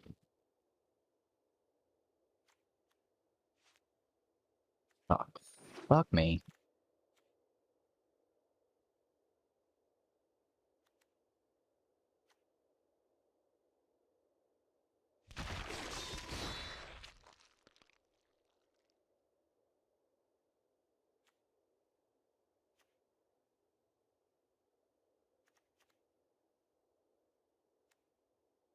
Get the counter stuff.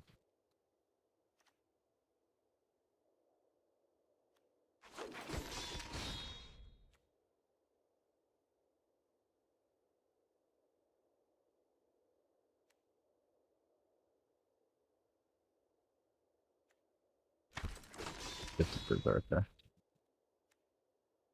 Get the zombie clerics.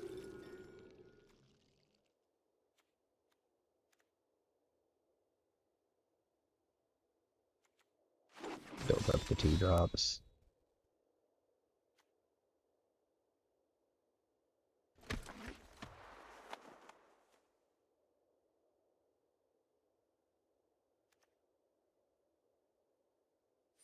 Grab a billet drives. Grab a Frogger. Grab a Frogger recruit. Okay. I gotta cut 7 cards.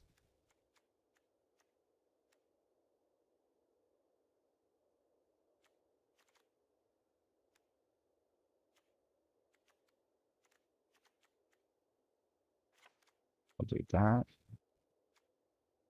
We can cut one of those. We can probably cut both of those.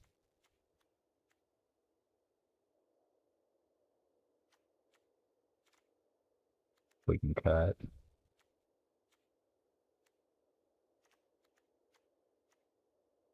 that.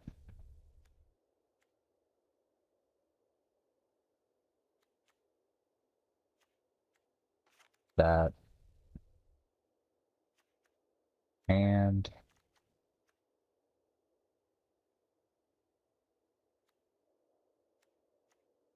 that, as well as probably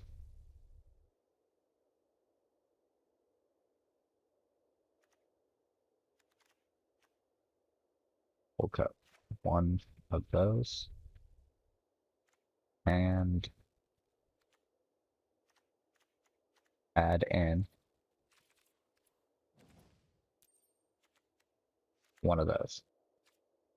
Done. So I have the chance to cast my Tibble. So now, here's where things get interesting. We move forward, and we punch people in the face with monster cards. Jank for the win. I can appreciate you. Because that's exactly what I do.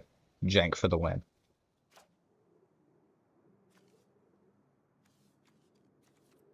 Keep. This is a terrible hand, by the way.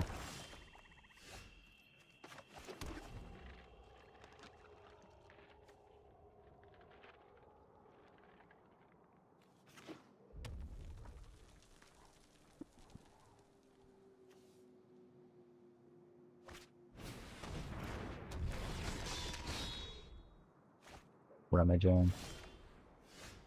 Boom. Boom. Fortel. Autopay.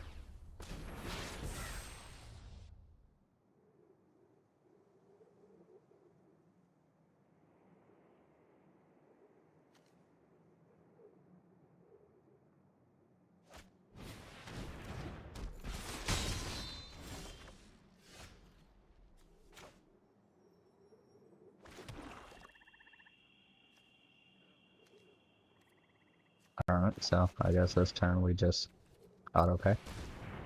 You discard 2 cards.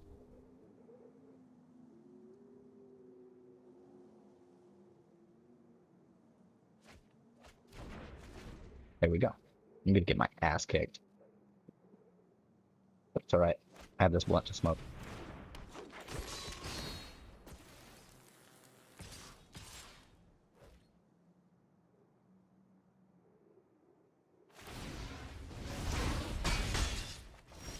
This thing's technically 4 colors solely because I have the red land.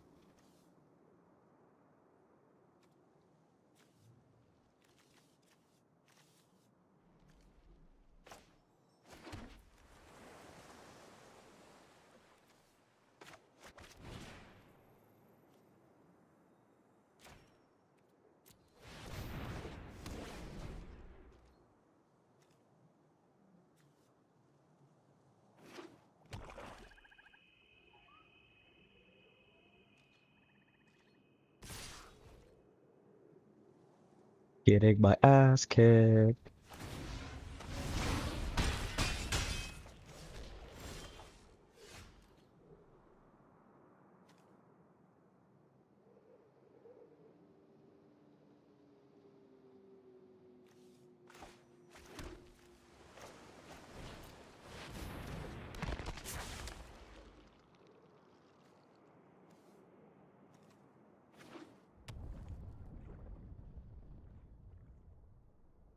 Please don't have a way to kill.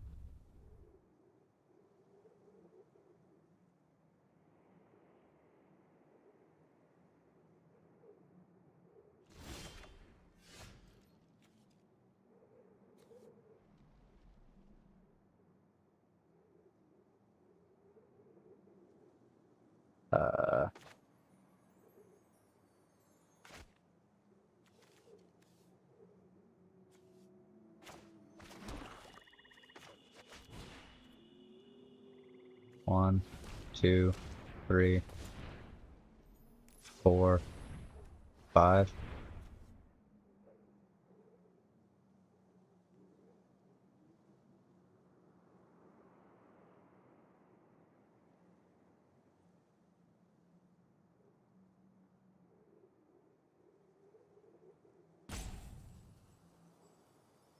Oh, come on. What do you have?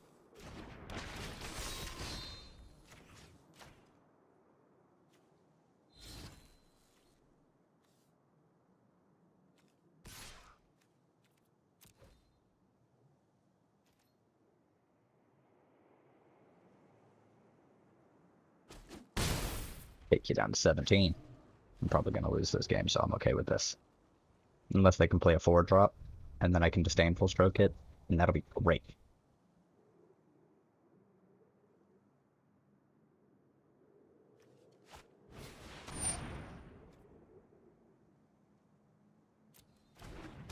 That's bad.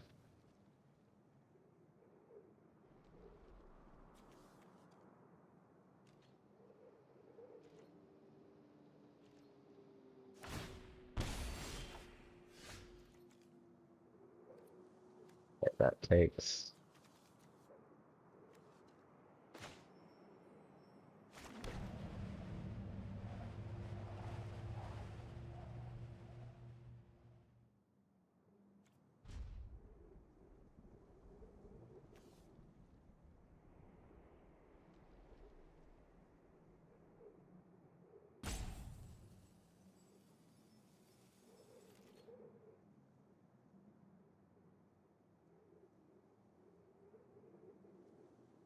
This is very bad. I'm not sure what I'm doing about this. Oh well.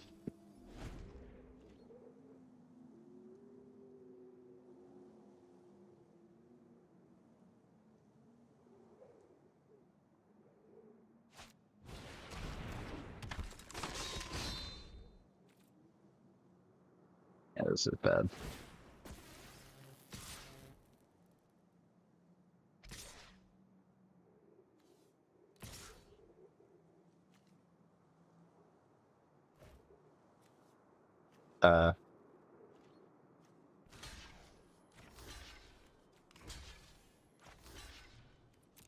Okay.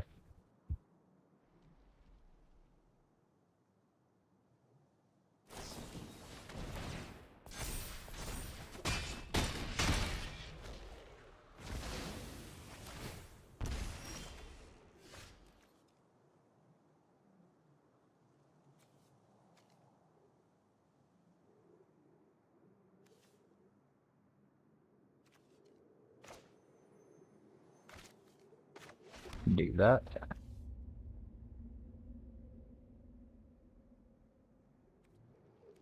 Fast turn.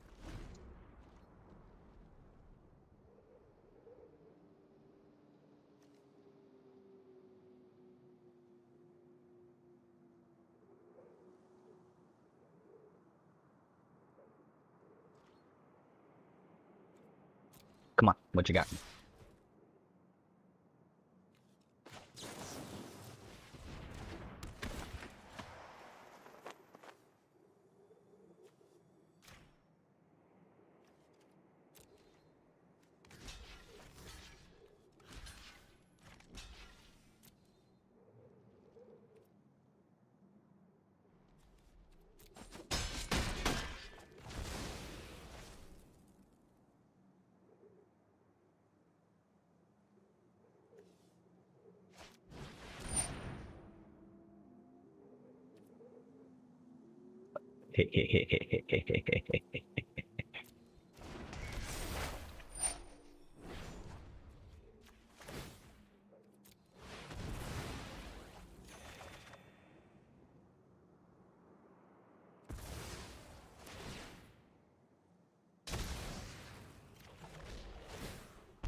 Alright, so I need to do that.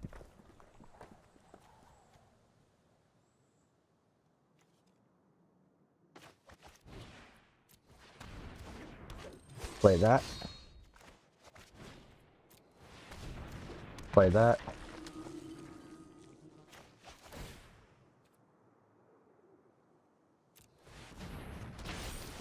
Play that. And play that.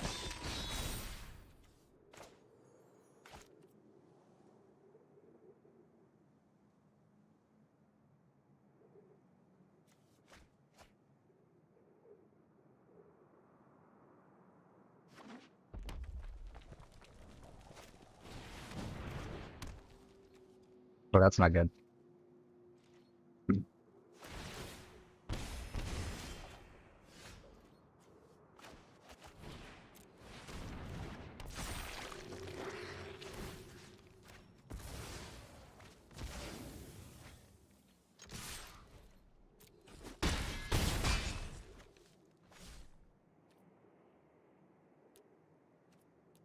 I had to do it. It was a good-ass match. Not really. It was terrible. To the drawing board.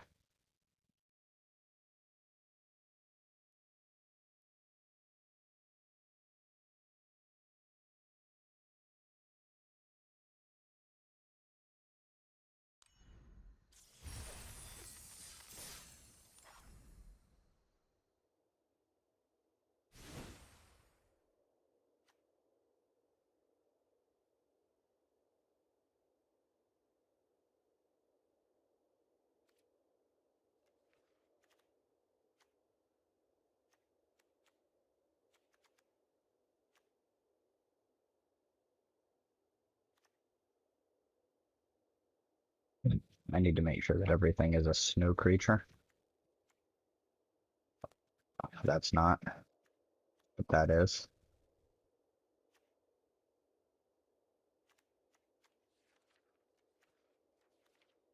So if everything is a snow creature or a zombie, like this death recruiter, then I think we're in a better place. Snow creature, shapeshifter.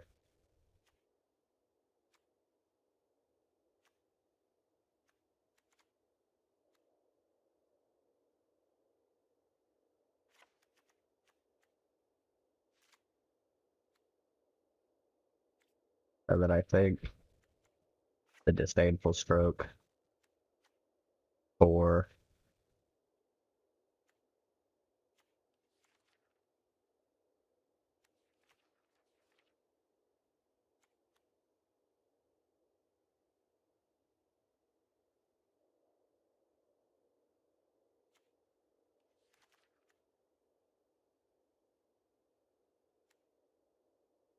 you know what? Maybe the giant is the smart thing to have in here. Just because it's a big ass body.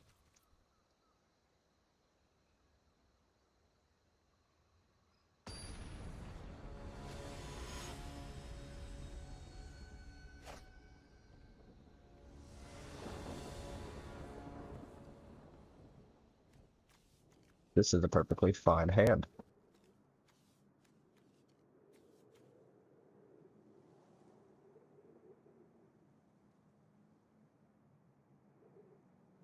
Opponent, go its face. Zoltan Boros.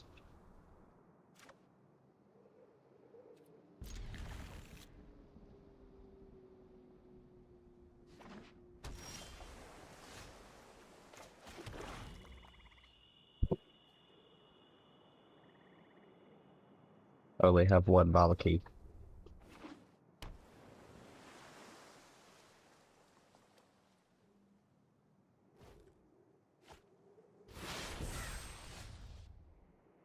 Dude, that's a nice touch. Do that.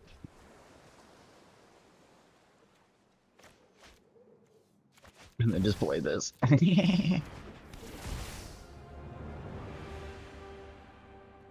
Oh, yeah, give me that.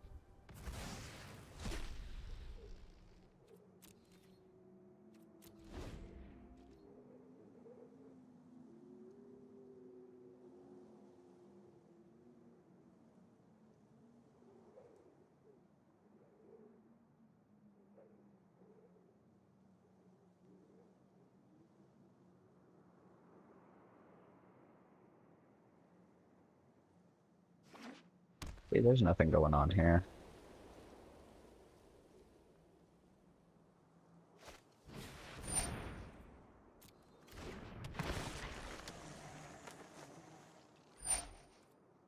Okay.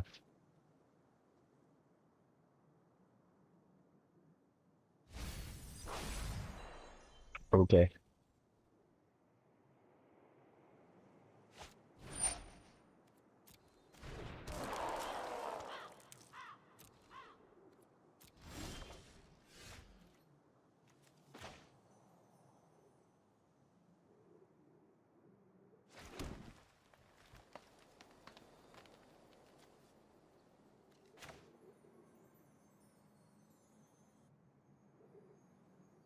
Play this.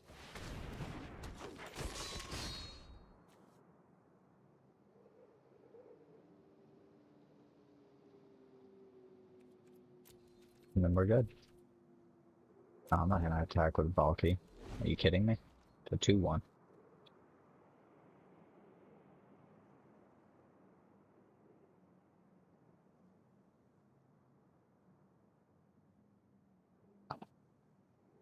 I'd like to keep Valky as it is.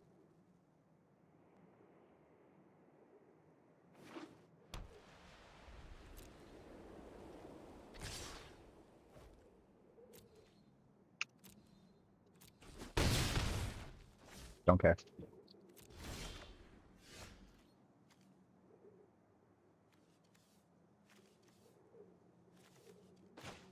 If I do this, I can foretell that. Auto-pay. Boom. And then I can drop this. Boom. Then, I just hit you with Valky. And turn. Called playing with all your resources.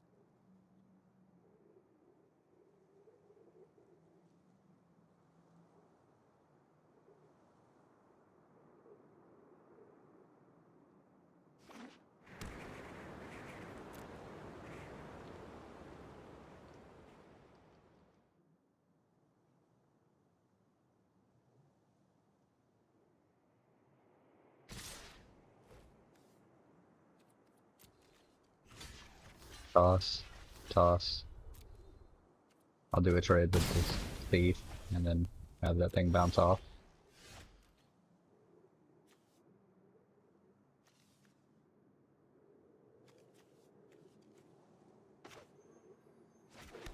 Boom.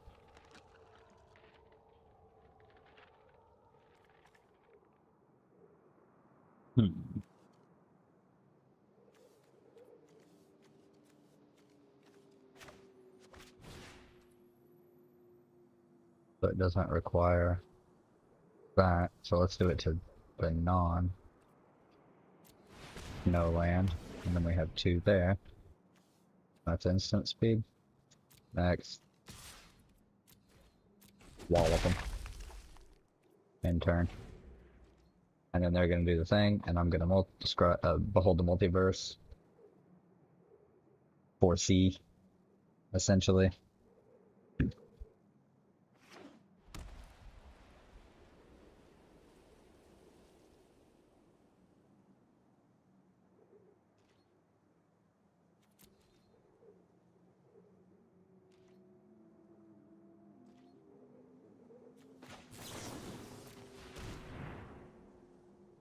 Are you gonna counter it?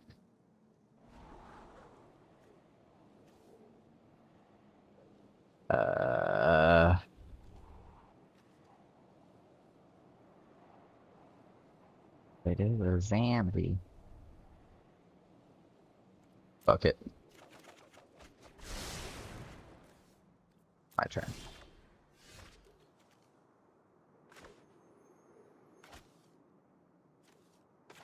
Put that out there.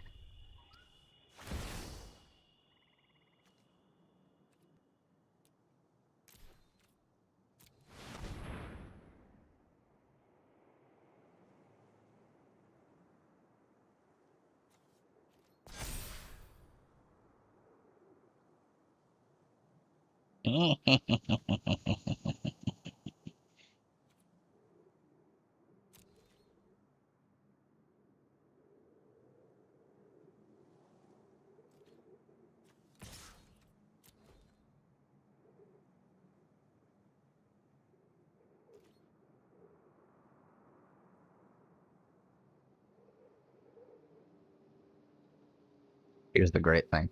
I have that saga that lets me get a creature or planeswalker back.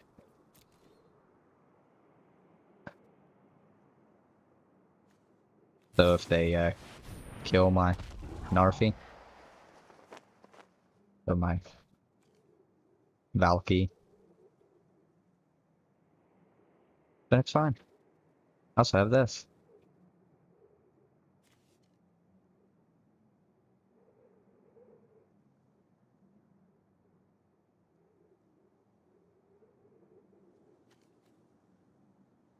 I need one more fucking... I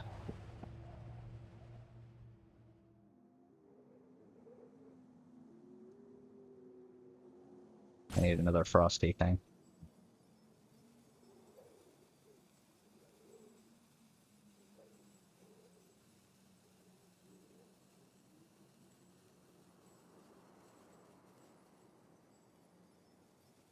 What you got?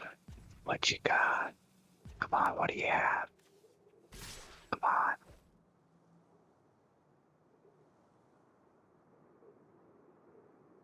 That's 7 damage. Okay, I'll take the 5. Because if I take it, and then I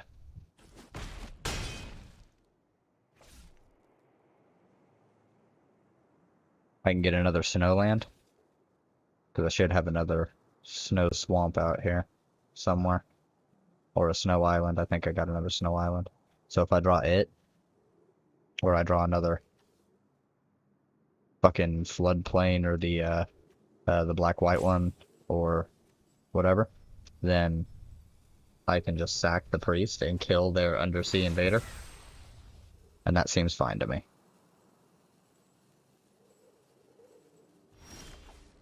Nope, Skull Raid. Okay, so I play Gate. 1, 2, 3, 4, 5, 6, 7. So that allows me to play the Thief. Target the player.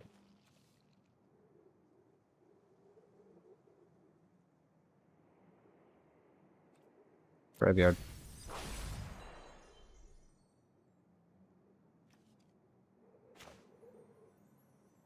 Then I might as well. Let me just cast it.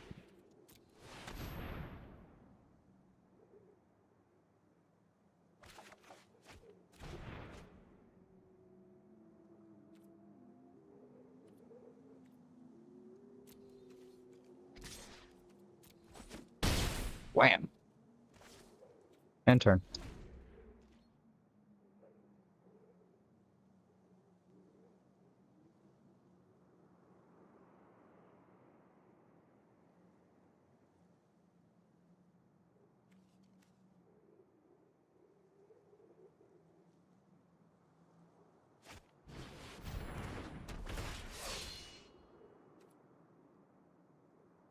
Ooh.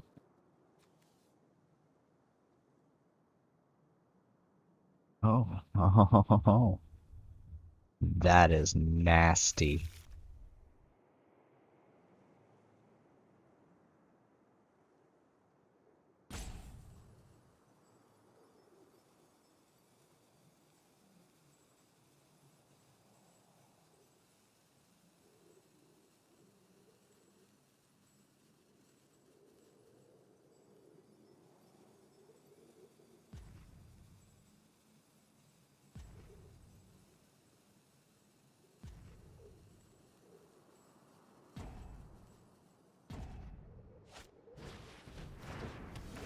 Okay, that's fine. I don't care. I'm just gonna throw a Draugr Thought Thief under it.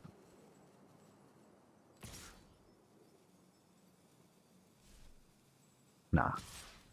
Actually, I'll throw the priest under that fucking thing. I don't care about this thing.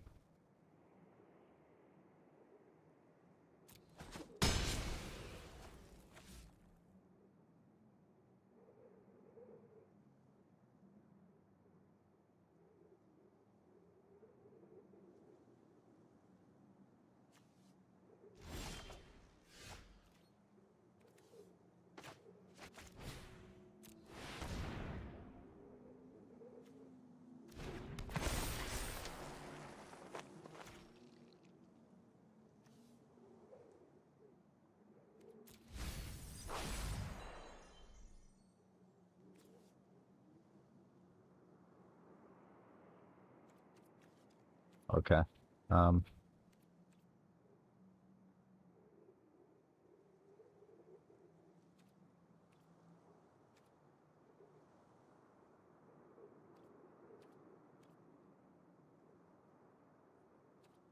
We'll pass.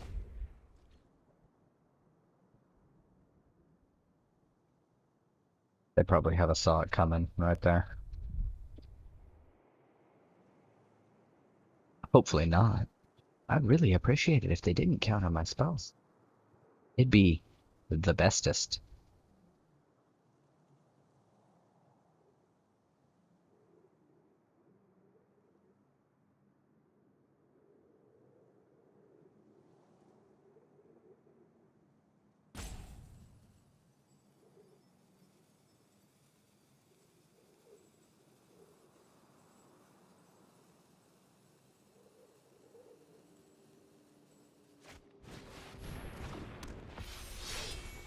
What?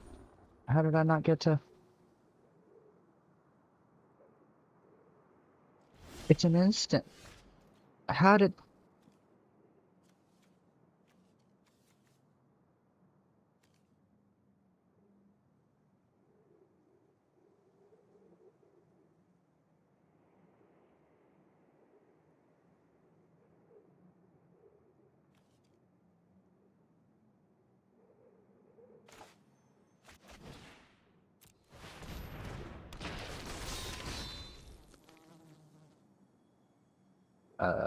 Let's go with this and this. Next. Attack. Attack. Go.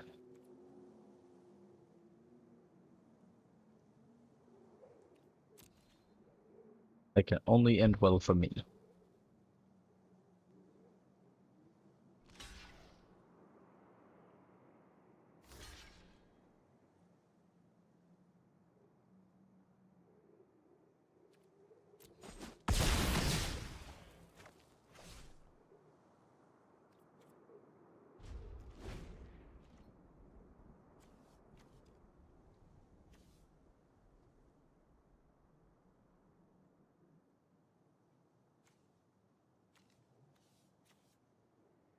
Yeah, that should get blue, blue, and a colorless.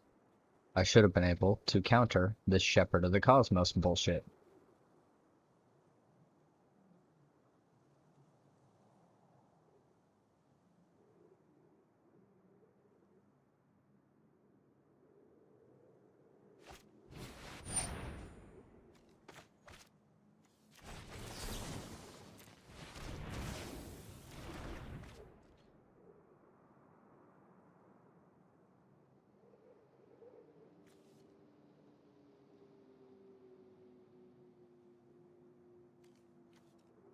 Probably that.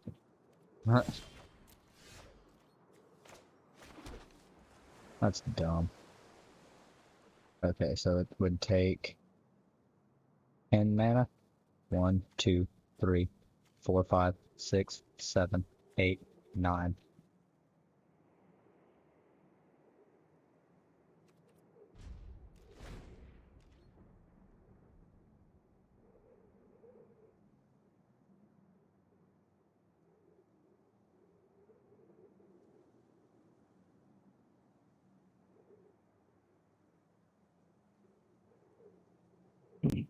I don't know what all they got, but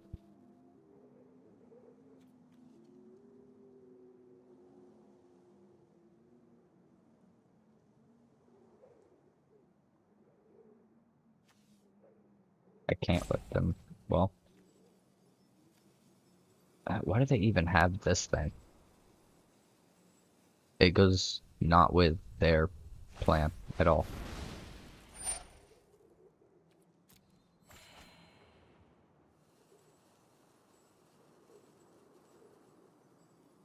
If they don't swing, I might do the same thing.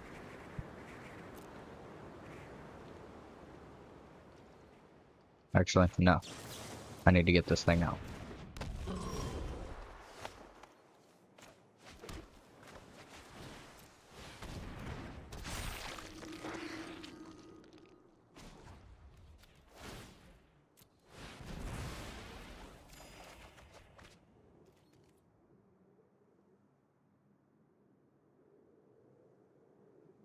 Okay, if I swing, that will, okay, what else do I have in my,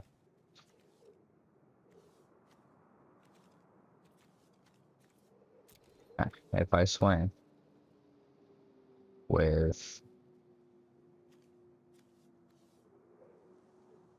everything, they would block here and get rid of it. They would block here and here, probably. So that would still be 8 damage across. Worth.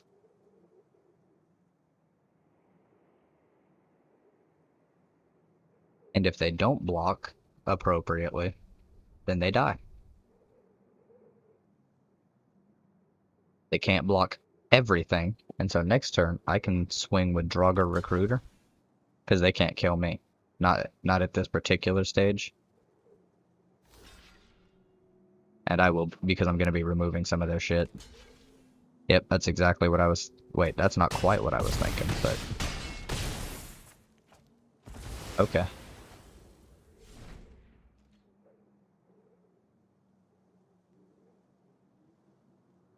Can you hit me for 12 this turn? Can you double strike your Undersea Invader? Or are you stuck with it as is?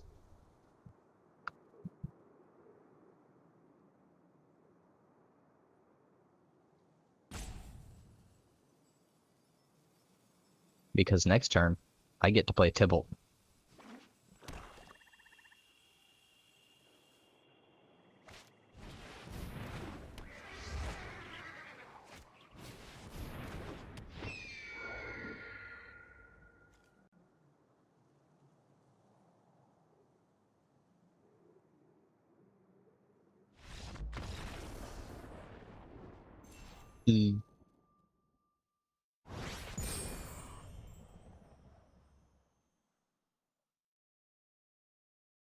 That actually means I get some benefit out of this, because I get some gems.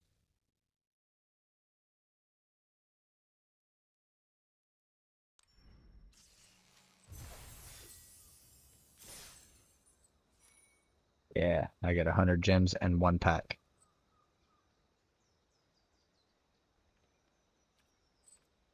I've really got to pee. Let's keep going. One more game. We should be good.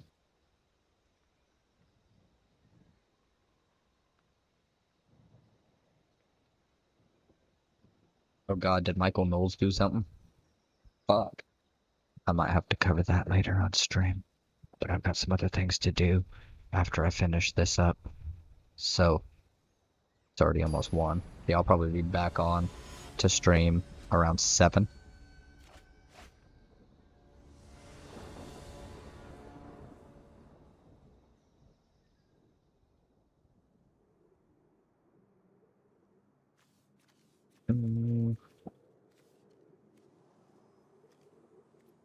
Beep. Beep beep beep. Bitty bitty bitty bitty bitty.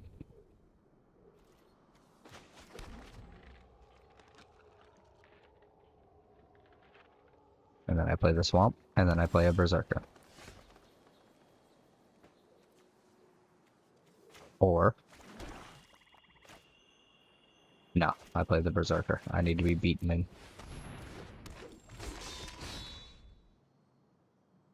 And then next turn, I can play the Forest and the Behold the Multiverse, depending on what I draw. Hey look, we're gonna trade off with each other.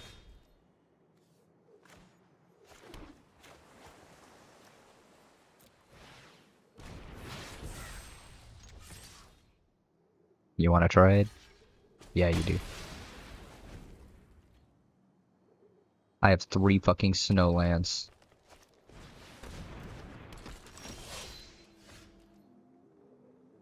Oh, that's beautiful.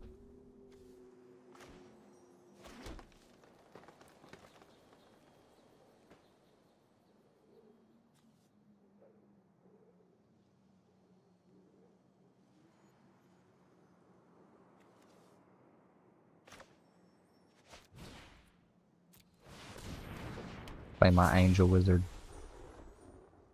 I'll win this race.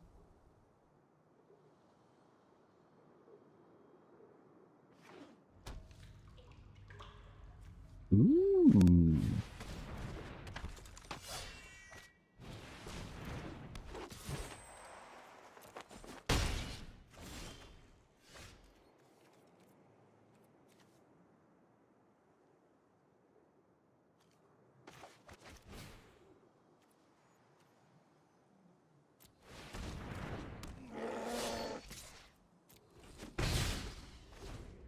I'll get there, don't worry. I think they're just green-black, though. So they're real good at their thing.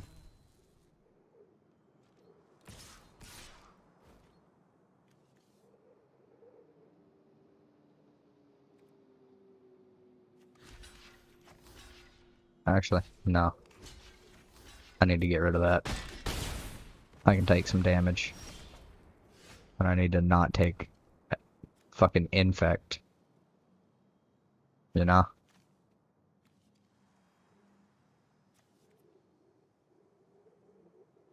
I'm gonna lose. Jeez. I can't even do that. Nope. So, let's beef that up. Get to swinging. Level on out this game. That's 10 damage. I'm gonna go to 4.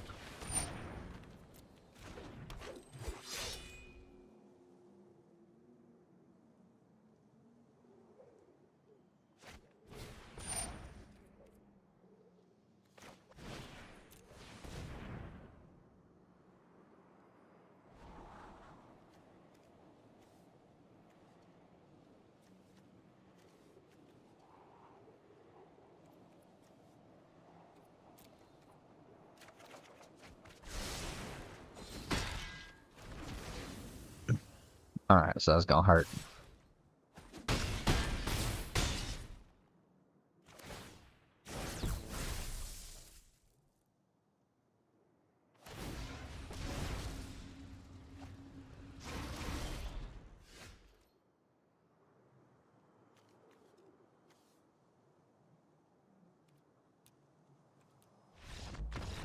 Oh, not good.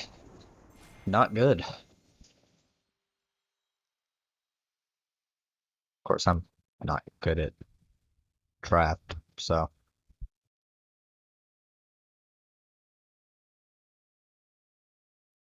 I didn't do this for you, I did this for me.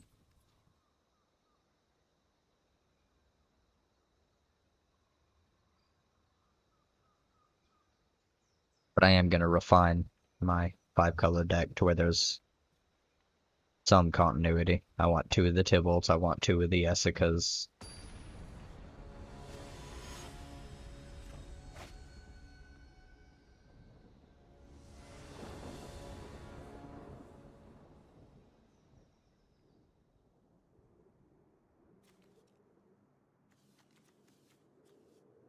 Two land.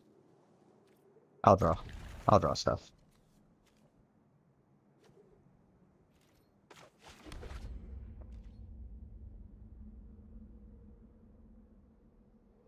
I should have played the floodplain. Bad move on my part. It's gonna kill me.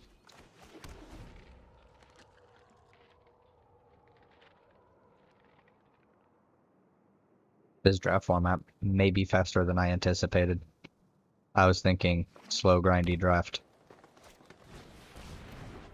And this is not the case. I'm about to die.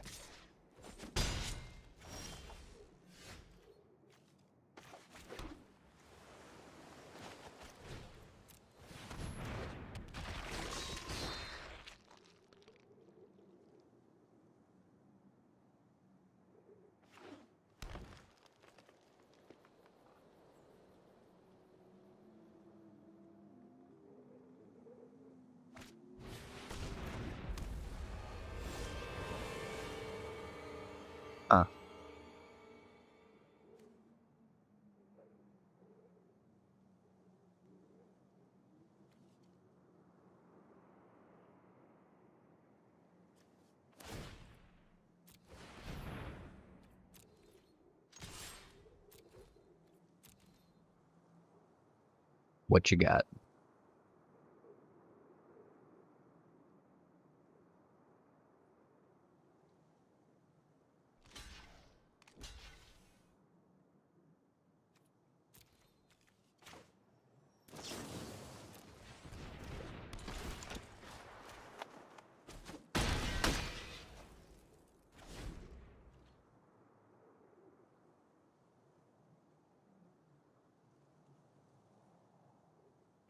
I think that was a useful play.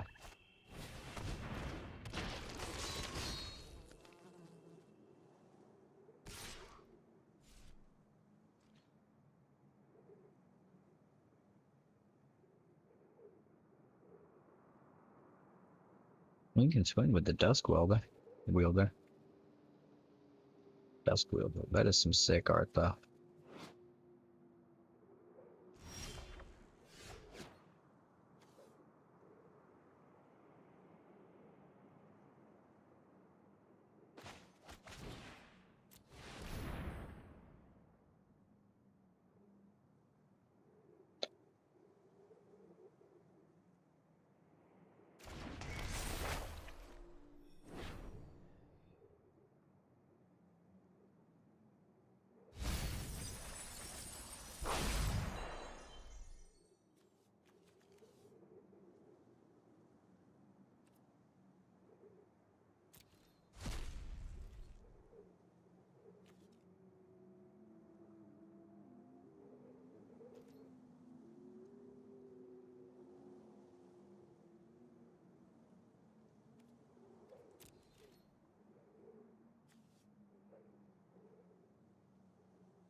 How many people got fucking Essica?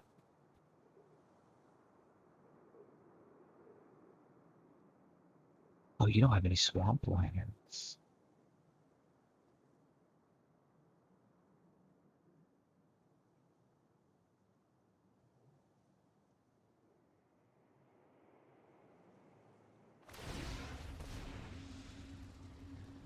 There you go.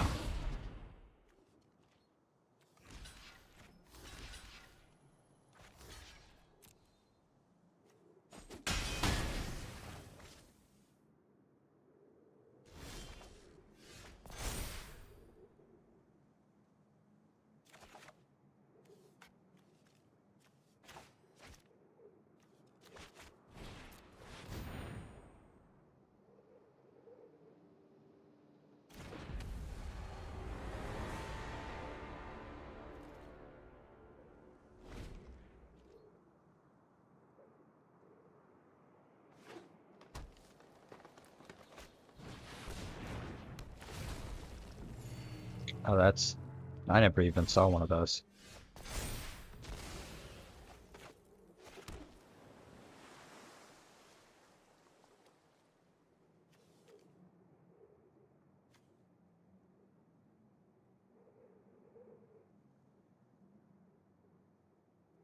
There's another permanent eye control.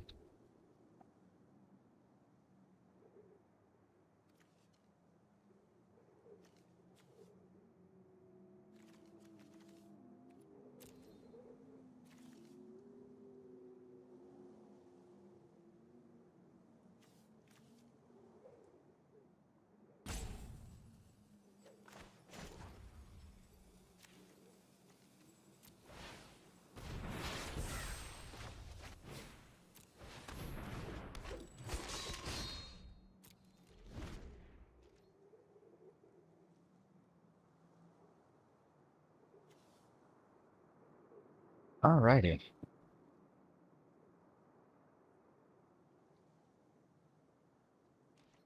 I can throw the Death Knell Berserker under the bus. That's all that matters.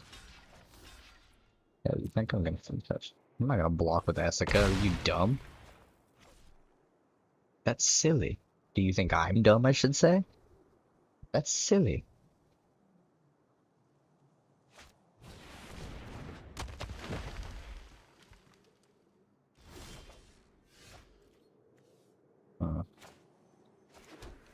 Not good for me. 2, 3.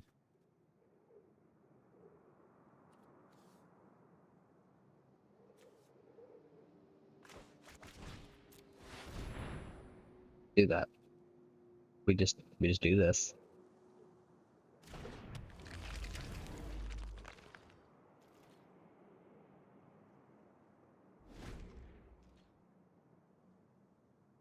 Now I'm gonna take 15 damage.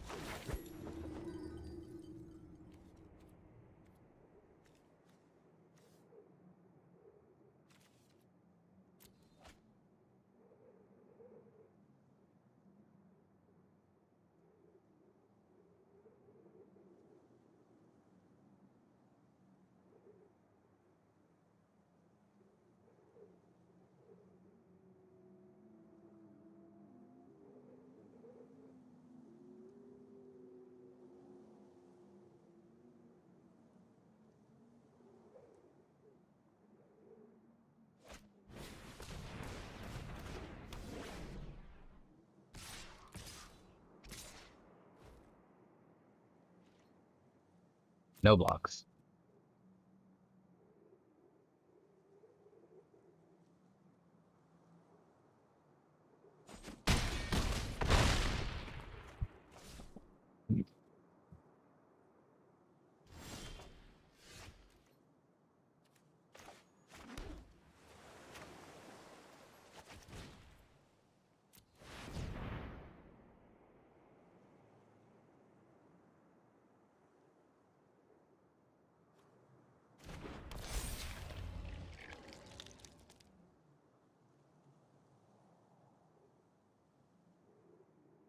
I'm gonna lose this one too. Probably. Almost guaranteed. This deck is awful.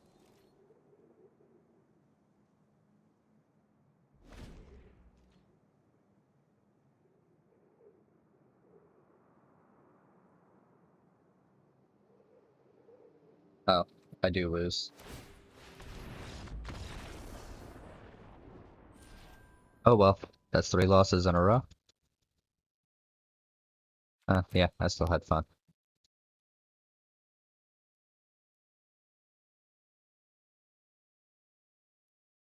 The great thing about Magic, you don't have to win to have fun. My deck sucked. But trying to overcome that obstacle, I still gotta win. A singular win.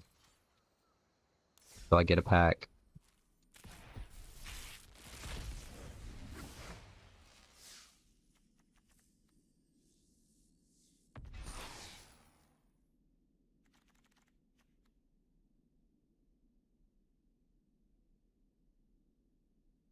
Oh my jeez.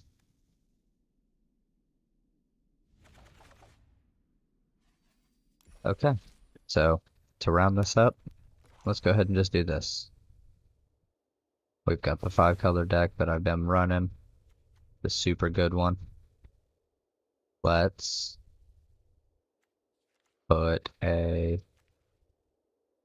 another ball key in. And I think I can just cut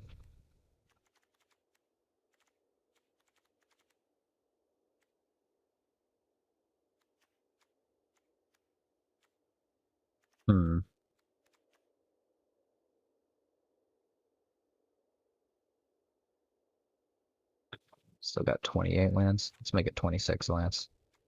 27. There we go. Because I like the idea of having Tybalt's. What's that one card called? Tybalt.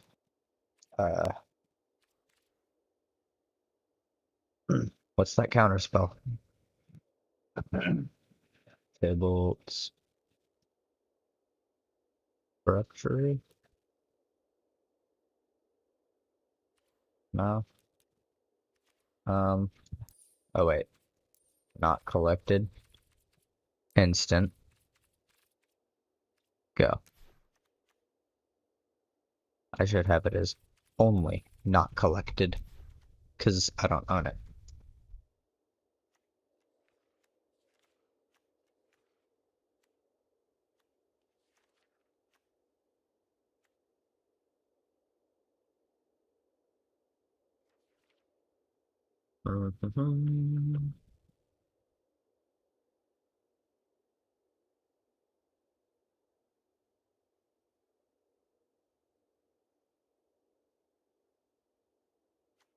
Wow.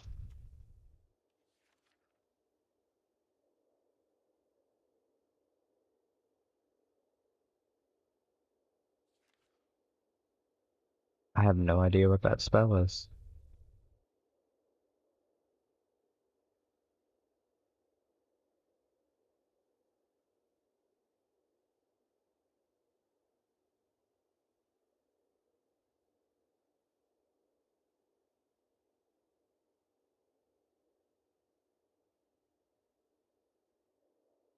Okay.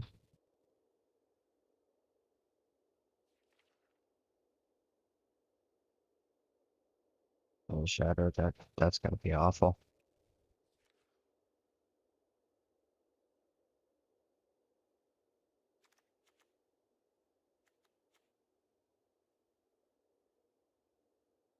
What's that spell?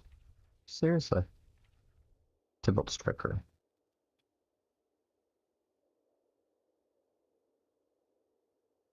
Oh.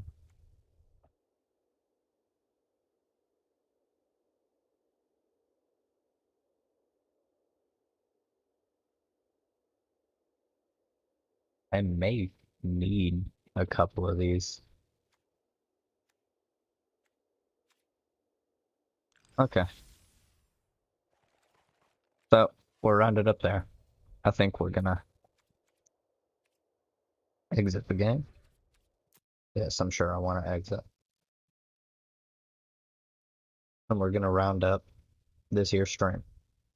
So I hope y'all enjoyed. Go ahead and leave a like, comment, subscribe, do all that stuff. And I will see you all later on.